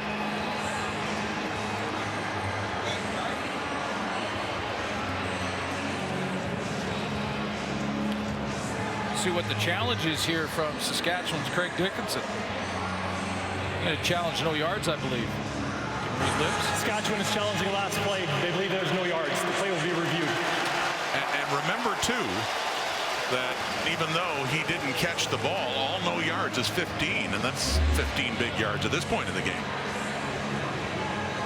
Well, he did recover it, so it doesn't turn in. Yeah, you can see that when Alford touches it, there is an Argo inside the 5-yard zone. That's pretty clear. So yeah, he's challenging for 15 yards, essentially, because Mario Alford recovered it. Yeah, there's no question. That's a yard away, if that. Yeah, that's Robert Priester, and a shorter punt than Haggerty had been kicking them today. And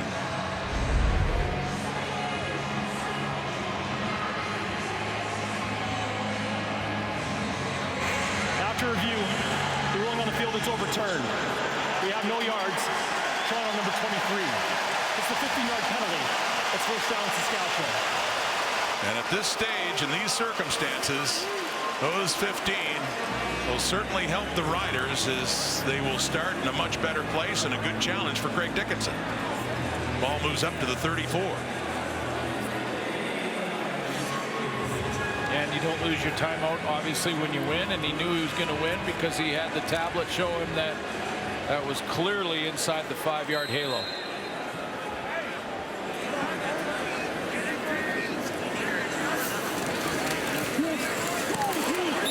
Dolagala, the intended receiver, and that falls incomplete, intended for Emelis. I'll tell you what, the Argos have done a real good job defensively of talking Jason Moss out of running it on first down. I mean, he likes to go, Moss likes to go with the fullback set. Corey Mace and his guys up front have just basically talked him out of first down runs, and another risky throw there from Jake Dolagala. So a 2nd and 10 from the Saskatchewan 34. Just over 10 minutes to go in the 4th quarter. Swinging it out for Hickson. And he gets it up across the 35, still well shy of a first down. And the 6th 2-and-out for Saskatchewan on this day. Yeah, because if you're a Saskatchewan play caller right now, you'd like that play on first down, what you just saw. Or run play with their fullbacks. They got Awachi in the lineup, Bruno LaBelle in the lineup. They could go 2 fullbacks or tight end formation if they want, try to run on first down. But because of the play of the defensive front 4 for the Argos and the play calling defensively, they've been talked out of that, and they're throwing it on first down, incomplete, 2nd and long, and you're punting a play later. Corey Vedvik to kick it away inside the 25. Isaiah Wright takes it inside his 30 after a 45-yard punt, and is taken down. McLeod Bethel Thompson, 22 of 31, 279 for But the Argo offense needs to get something going now. 7-point lead for the Roughriders when we come back.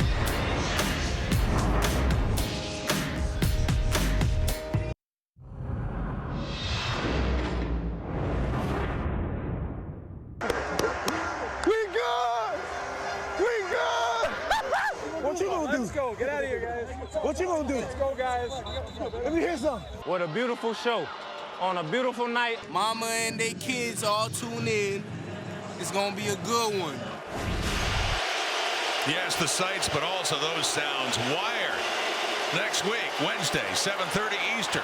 Pressure on Bethel Thompson, who gets it away. It's complete, and it is up across the 45. And the Argo receiver, Tavares Daniels, is still down. Took quite a hit and hung on to the football. Yeah, he got sandwiched. He got hit by both sides. Watch as he's coming in here. Might get him from high coming downhill, and I think it was Amari Henderson underneath.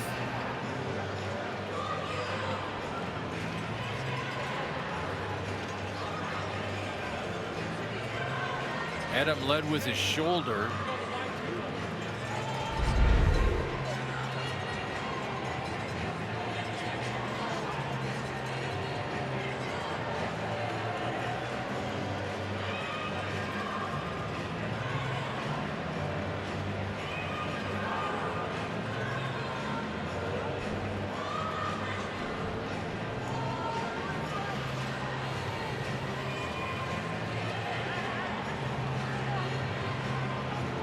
Ryan Dinwiddie getting a word in with officials as they do tend to Tavares Daniels, who is still down in his second year with the Argos, with Edmonton in 2019, starting his career with the Stampeders. And nice to see him move his hands and yeah, they're moving him responsive. Get him up now. Rookie of the year in the CFL with Calgary in 2016, and winning a Grey Cup ring in 2018. Being very cautious, as they should be, and go through the steps as he regroups, but it looks like he'll be okay, and that's great news. There he goes. Tavares Daniels. Good stuff. Good nice stuff. to see him up and getting off the field in his own steam. He had a touchdown for Toronto and touchdown Atlantic last week in Wolfville. And Sorry, Rod. Larry Dean walked right over there right away. Just, yeah, man. Good to see. Good. Get up. Shake it off. See you back out here. They were teammates with Edmonton in 2019. Larry Dean was also kneeling in front of Jeremiah Masoli when he was hit a couple weeks ago here. Low. Bigger than the game. From the Argo 45 after that catch by Daniels. First down. Off to the right and complete. Waiting for it is Gittins. It has a few more yards across midfield. Should be a first down again for Toronto.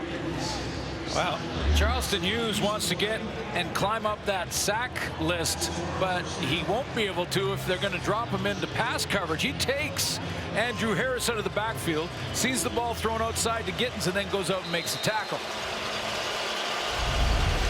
Bethel Thompson goes over 300 yards, 15th career 300-plus yard game passing, but more importantly for him and the Argos, they need a touchdown. Down 7. Harris, left side. Lots of room, still going and breaking tackles inside the 40.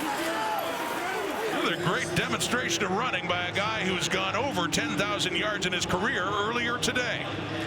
So this is the pre-scouting that Andrew Harris will do. He'll take off this way and he'll read the linebacker. If the linebacker Sankey is slow to get to the hole, he'll accelerate. If he's not slow and he gets there in a hurry, he'll lower his pad level and play physical.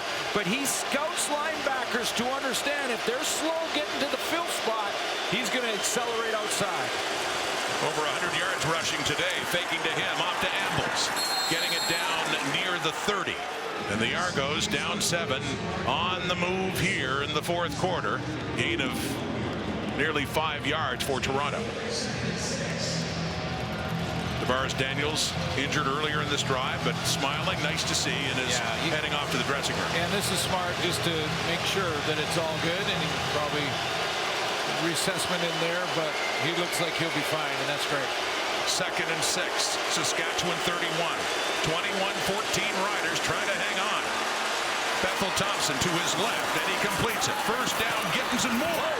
Loses the ball out of bounds. Still Argo football. Nelson Lacombo in there to poke it free. Yeah, and the ruling here is that if a defender punches the ball out, goes straight out of bounds without being touched, you have to touch it again to gain possession on defense. So it's not a turnover in the correct call.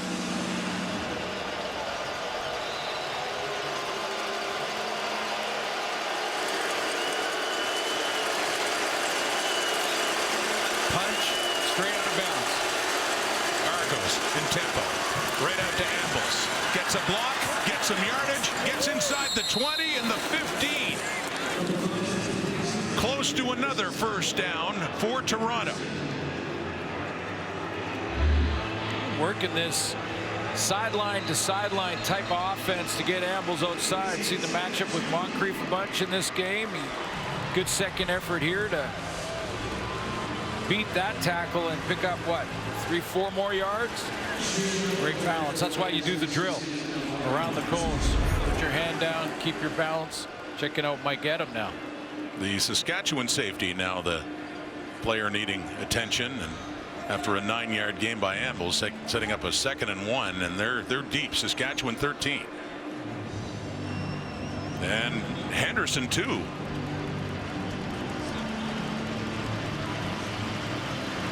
So 2 members of that Saskatchewan secondary slow to get up. Amari Henderson.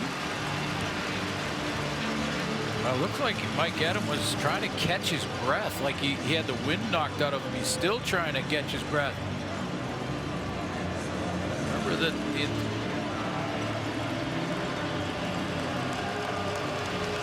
they both have to come out for at least 3 plays now.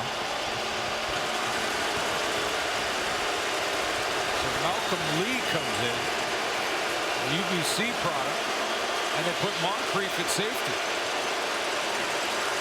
Andrew Harris dances his way through, tries to spin and get more with Christmas on him. And now a rugby scrum pushing Harris further ahead. Loses his helmet and gets the first down, and it'll be a 1st and goal for Toronto. See, if Sankey gets to the hole on time, Harris plays physical, and he's going to use that power. If he's late, he'll accelerate outside, but he sees Sankey in the hole, so it's power time. Argos trying to tie this game up, get into the end zone. Harris losing the helmet again, getting inside the 5. Got to buckle up now, all 4 points. Can they finish? Couple of great opportunities for Dinwiddie's group down inside the 20-yard line in this game to get early leads that they didn't get it done. 9th play of the drive coming up. 2nd and goal, Saskatchewan 5. The Argos need a touchdown. They look into the end zone to a wide open receiver, and they do get the touchdown. Cam Phillips holds it in.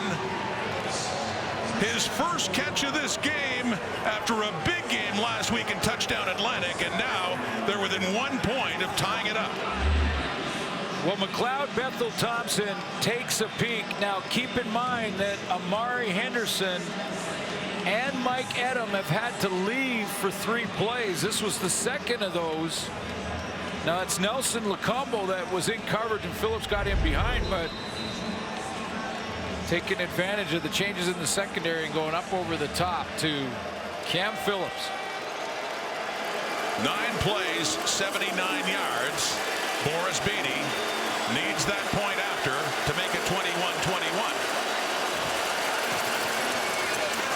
And he gets it.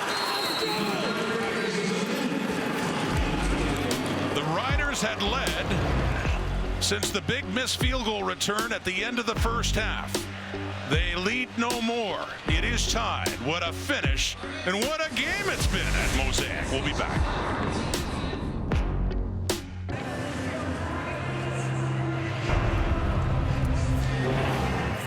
Let's take a look at the routes again. Here's Sam Phillips on this corner route. They're going to do this. This is a communication problem. Remember, Malcolm Lee is in for the injured Amari Henderson. Now stop it there. They've got to communicate this where he takes the short one and Lacombo takes the deep one. No communication there before the snap. They both hesitate on that decoy short route. And Sam Phillips is open in the back of the end zone. And here's Mario Alford on the return as we get a tie game now. And what a spot for the rookie. Your first start in Canadian football, you're going to play at home in a packed house here at Mosaic Stadium. Play against the Argos, who you lost last week to, and have to come back and get back in the fight in the West. You got 4:23 left in your own end, and you need a drive to win the game. No pressure. Well, Craig Dickinson had said, and we talked about it, that the moment's not too big for him, and he's certainly getting the moment now. 10 for 25 coming into this possession in a 21-21 tie for Dolegala. Play action fake off to the right, and an Argo was closest to it. McFadden got a hand on it, and it falls incomplete. Yeah, I was about to say too that this is where Jake Dolegala's got to understand that at 4:02 in the Canadian Football League, you may get 3, 4, or 5 possessions before the end of this one. You can get 3 or 4 in the final 3 minutes of a game. So there's no need to try and force a deep ball that might not be there. Run the offense. Again, no run on first down. The Riders have only converted a quarter of their second down situations, 4 for 16. 2nd and 10. With a man in his face, that one, no Rider is near. The closest was Jamal Peters of the Argos. So the 7th 2 and out as Dolegala heads off to the Riders sideline, and they will have to punt it away. You know, and you can look at play calling with Jason Moss and say, you know, give the kids some help by running the ball on first down, even if they've stopped you to this point. I mean, Jamal Morrow can break one, but you also have options in the plays he just called to dump it down short. And Dolegala took the shots deeper on both of those throws and missed both of them. And Craig Dickinson calls a timeout now. And it was Brandon Banks who was back to return this punt, not Isaiah Wright. Called it before the warning. Because if you don't, you lose it after the warning, so might as well do that. Just make sure he's got everything set up straight for this important punt. See Cody Fajardo there, who is recovering from COVID, and also has the knee injury that was certainly aggravated last week on the Sean Oakman hit in touchdown Atlantic. Not able to start, and they do want to rest him. The other guy that has been real quiet in this game, in fact not targeted tonight, is Keon Schaefer-Baker, their leader in targets, catches, yards, and touchdowns. And he has not been targeted once in this one. Brandon Banks back for the return. Brandon Banks has a return. Brandon Banks is still going across midfield and sets up the Argos offense with a 1st and 10 at the Saskatchewan 50. Another guy that's been quiet offensively, but remember back in his early days, Brandon Banks can take back punts. I mean, he's a great punt returner, a premier punt returner. Again, really quiet offensively. In fact, he hasn't been targeted by McLeod Bethel-Thompson tonight. Tie game. Barely 3 minutes to go. Argos, Rider territory. Andrew Harris trying to push aside Darnell Sankey, and he is able to get it inside the Rider 45. Yeah, and he falls forward, doesn't he? Falls forward for an extra yard. That was a good hit by Sankey. Sankey was there on time. Great contact, but he falls forward to get 5, 6, in this case 7. What a day this has been. Riders benefiting from turnovers, big special teams play. The Argos come back. That Cam Phillips catch gives him a chance. We're tied at 21.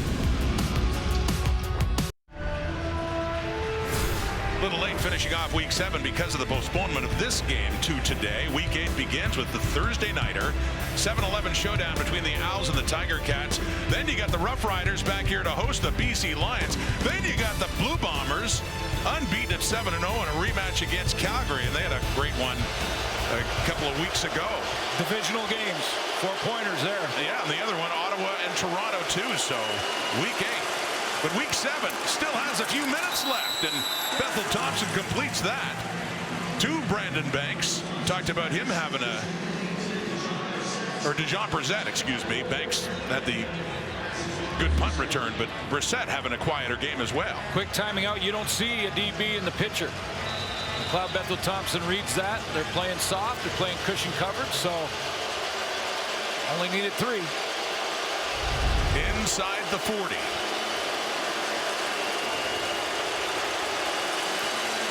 In field goal range, trying to get closer. Harris does. And what a big day he has had against his old friends from Saskatchewan, as that sets up another 2nd and short. Be a big block right at the point of attack. Go ahead and run it, guys, because it looks like Declan Cross is going to come in, and he, from outside in, comes in and takes on Anthony Lanier right at the point of attack, gives his teammate a chance. On the 2nd and 2, McLeod Bethel Thompson, and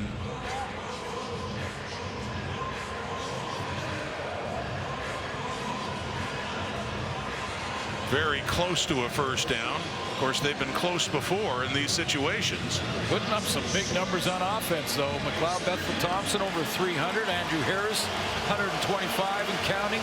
Curly Giddens 152 yards receiving and a touchdown. Here we go again. Ball spotted just outside that 29 inches. Last time they were in this situation, they did not get it. Bethel Thompson movement at right guard. Darius Bladek, although movement from the Saskatchewan defensive line as well. And the finger pointing. Miles Brown and Darius Bladek. Yeah, it looked offside. Saskatchewan number 90. 5-yard penalty. The command center can look at this in real time just to make sure. But I was sure a Saskatchewan Roughrider jumped first. Let's take a look. Right down the line. Ball's on the ground. Yeah, there you go. First movement from the Riders, and then Bladek right after that. He reacts to that to make sure nobody gets hit, but definitely Miles Brown outside. And then down to the Rider 24. A big penalty against Saskatchewan on what was 3rd and inches. 1st and 10. Bethel Thompson to Harris. Left side. Had some room. And another good game for Harris. Helmet off again as he gets near another first down. And definitely in scoring range. Yeah, this off tackle run has just getting 7 across. Not sure what his average is tonight, but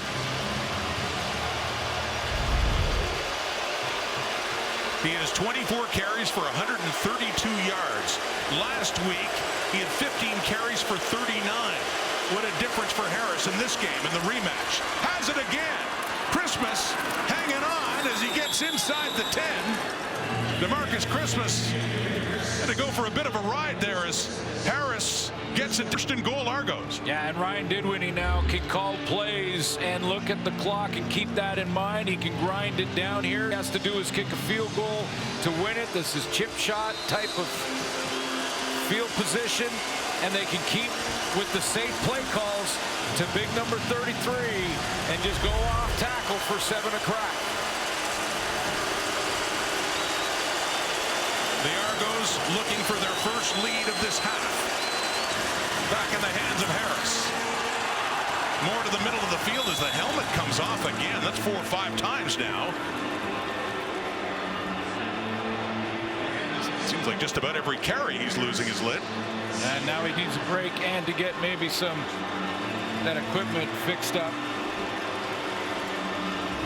And one of the issues with that helmet, as a matter of fact, is if it comes off by accident while the play's running, he's not eligible to touch the ball any longer. It's come off after the tackle so far. But if that were to pop off with the ball in his hands, he's got to stop.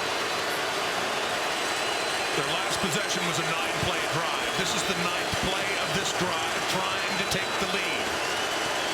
Under a minute to go in the 4th quarter, more finger pointing as flags come out.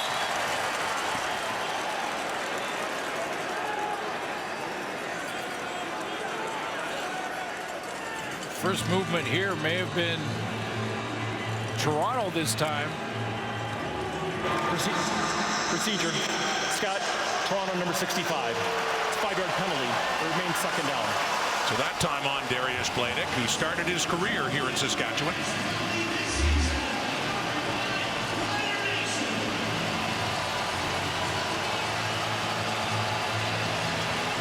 Brought the head up. They were going to give him that one, but then move the hand. As soon as the hand comes off the turf, that's it. Procedure.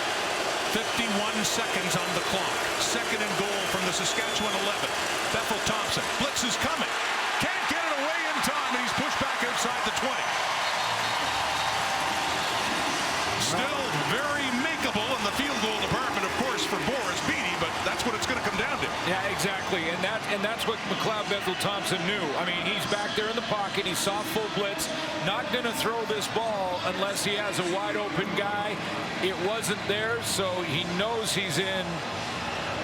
He knows he's in field goal range to take the 3-point lead on a very short field goal attempt here, but he's going to be careful with this football. Full blitz.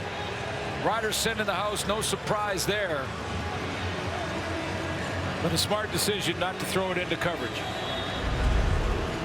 It looked like Dejan Brissett was getting an earful from his coach, Ryan Dinwiddie, on the sideline. He may have ran the wrong route, and that was the issue. So John Haggerty will take the snap from Jake Reinhardt and put it down at the Saskatchewan 29 for Boris Beatty. He's been in this situation before. He has. A missed extra point that would have forced overtime against Winnipeg. This is to put them 3 points ahead. Beatty up. And Beatty is good. 43 seconds on the clock.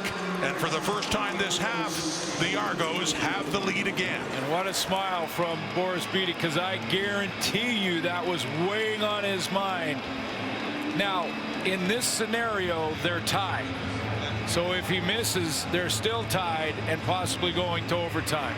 So it takes a little bit of the heat off. But the pressure kick, no matter how close it is, it was weighing on his mind. And you can see that big smile as they went ahead by 3.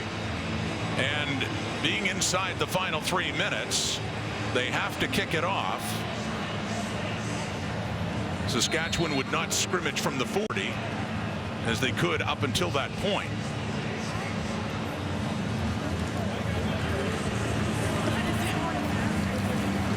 So Alford, who had a 112-yard missed field goal return at the end of the first half after Beatty missed from 61 yards with a big play, a touchdown, Roughriders to give them the lead. Jason Moss talking to his quarterback and Delegado about this series, and that the secondary for the Argos are going to give you more room. There's time for 4, 5, maybe 6 plays if you're efficient. So the 15-yard out, the 15-yard dig route may be what you want, at least in the first couple of drives, but you got to be efficient to the ball, efficient to the huddle, and get it snapped quickly. So Beatty to kick it from the Argo 30. Alford standing back at the Rider 10. And he will have it further back at the 5.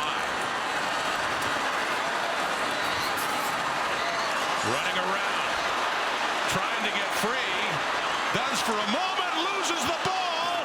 Enoch Penny-Lawyer takes it in for the Argo touchdown to put this one away. The rookie from McMaster had a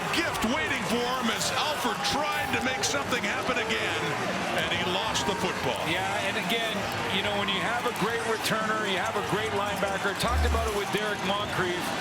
You know, sometimes you live with the guy trying to make something happen, but the mistake here is that Mario Alford has got to understand that time is the enemy now for the Riders. They're down by 3. They got to give their quarterback, who has a big, big arm and can throw it 60, 70 yards with a flick of the wrist, give him at least 5 or 6 plays to try and get in field goal range. And he just, even if he gets tackled there, he lost 10 seconds doubling back and trying to create something when it just wasn't there. What a moment for that young man. Enoch Penny-Lawyer, his first year, drafted in the 3rd round this year out of McMaster. And the ball went to the turf and he picked it up, and his biggest moment of his young pro career, to be sure. Well, the Argos have just won in style in the last 2 games against Saskatchewan. Now you think about the Wynton McManus interception for a touchdown up there in Wolfville, Nova Scotia, and then Shaq Richardson getting the tip when Saskatchewan was trying to drive last week and having that interception, and now this with a chance, about 40 seconds left for Delegata to try and get into field goal range to tie it again. A fumble recovered for a touchdown. Game over. Toronto. 30 seconds away from sweeping the season series for the first time since 2015 and winning back-to-back against the Riders for the first time since 1991. Boris Beatty on for the point after. But as it stands right now, still a 2-score game for Toronto, and now up by 10, 31-21.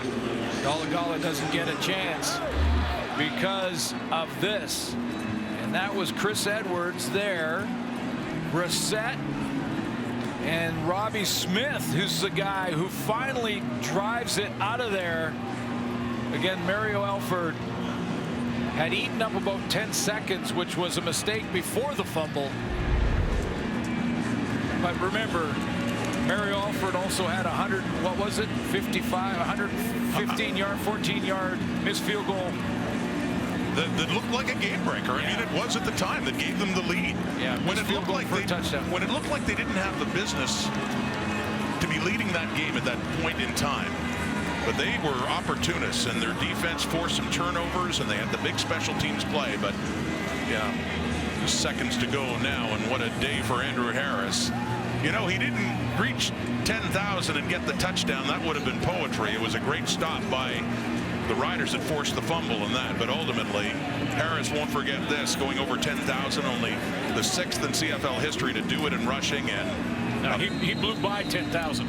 Oh yeah, he blew by it tonight. Who's next? Charles Roberts, right? He still has a couple hundred more, but a guy he grew up in Winnipeg watching, old teammate, of course, of Milt Steagles.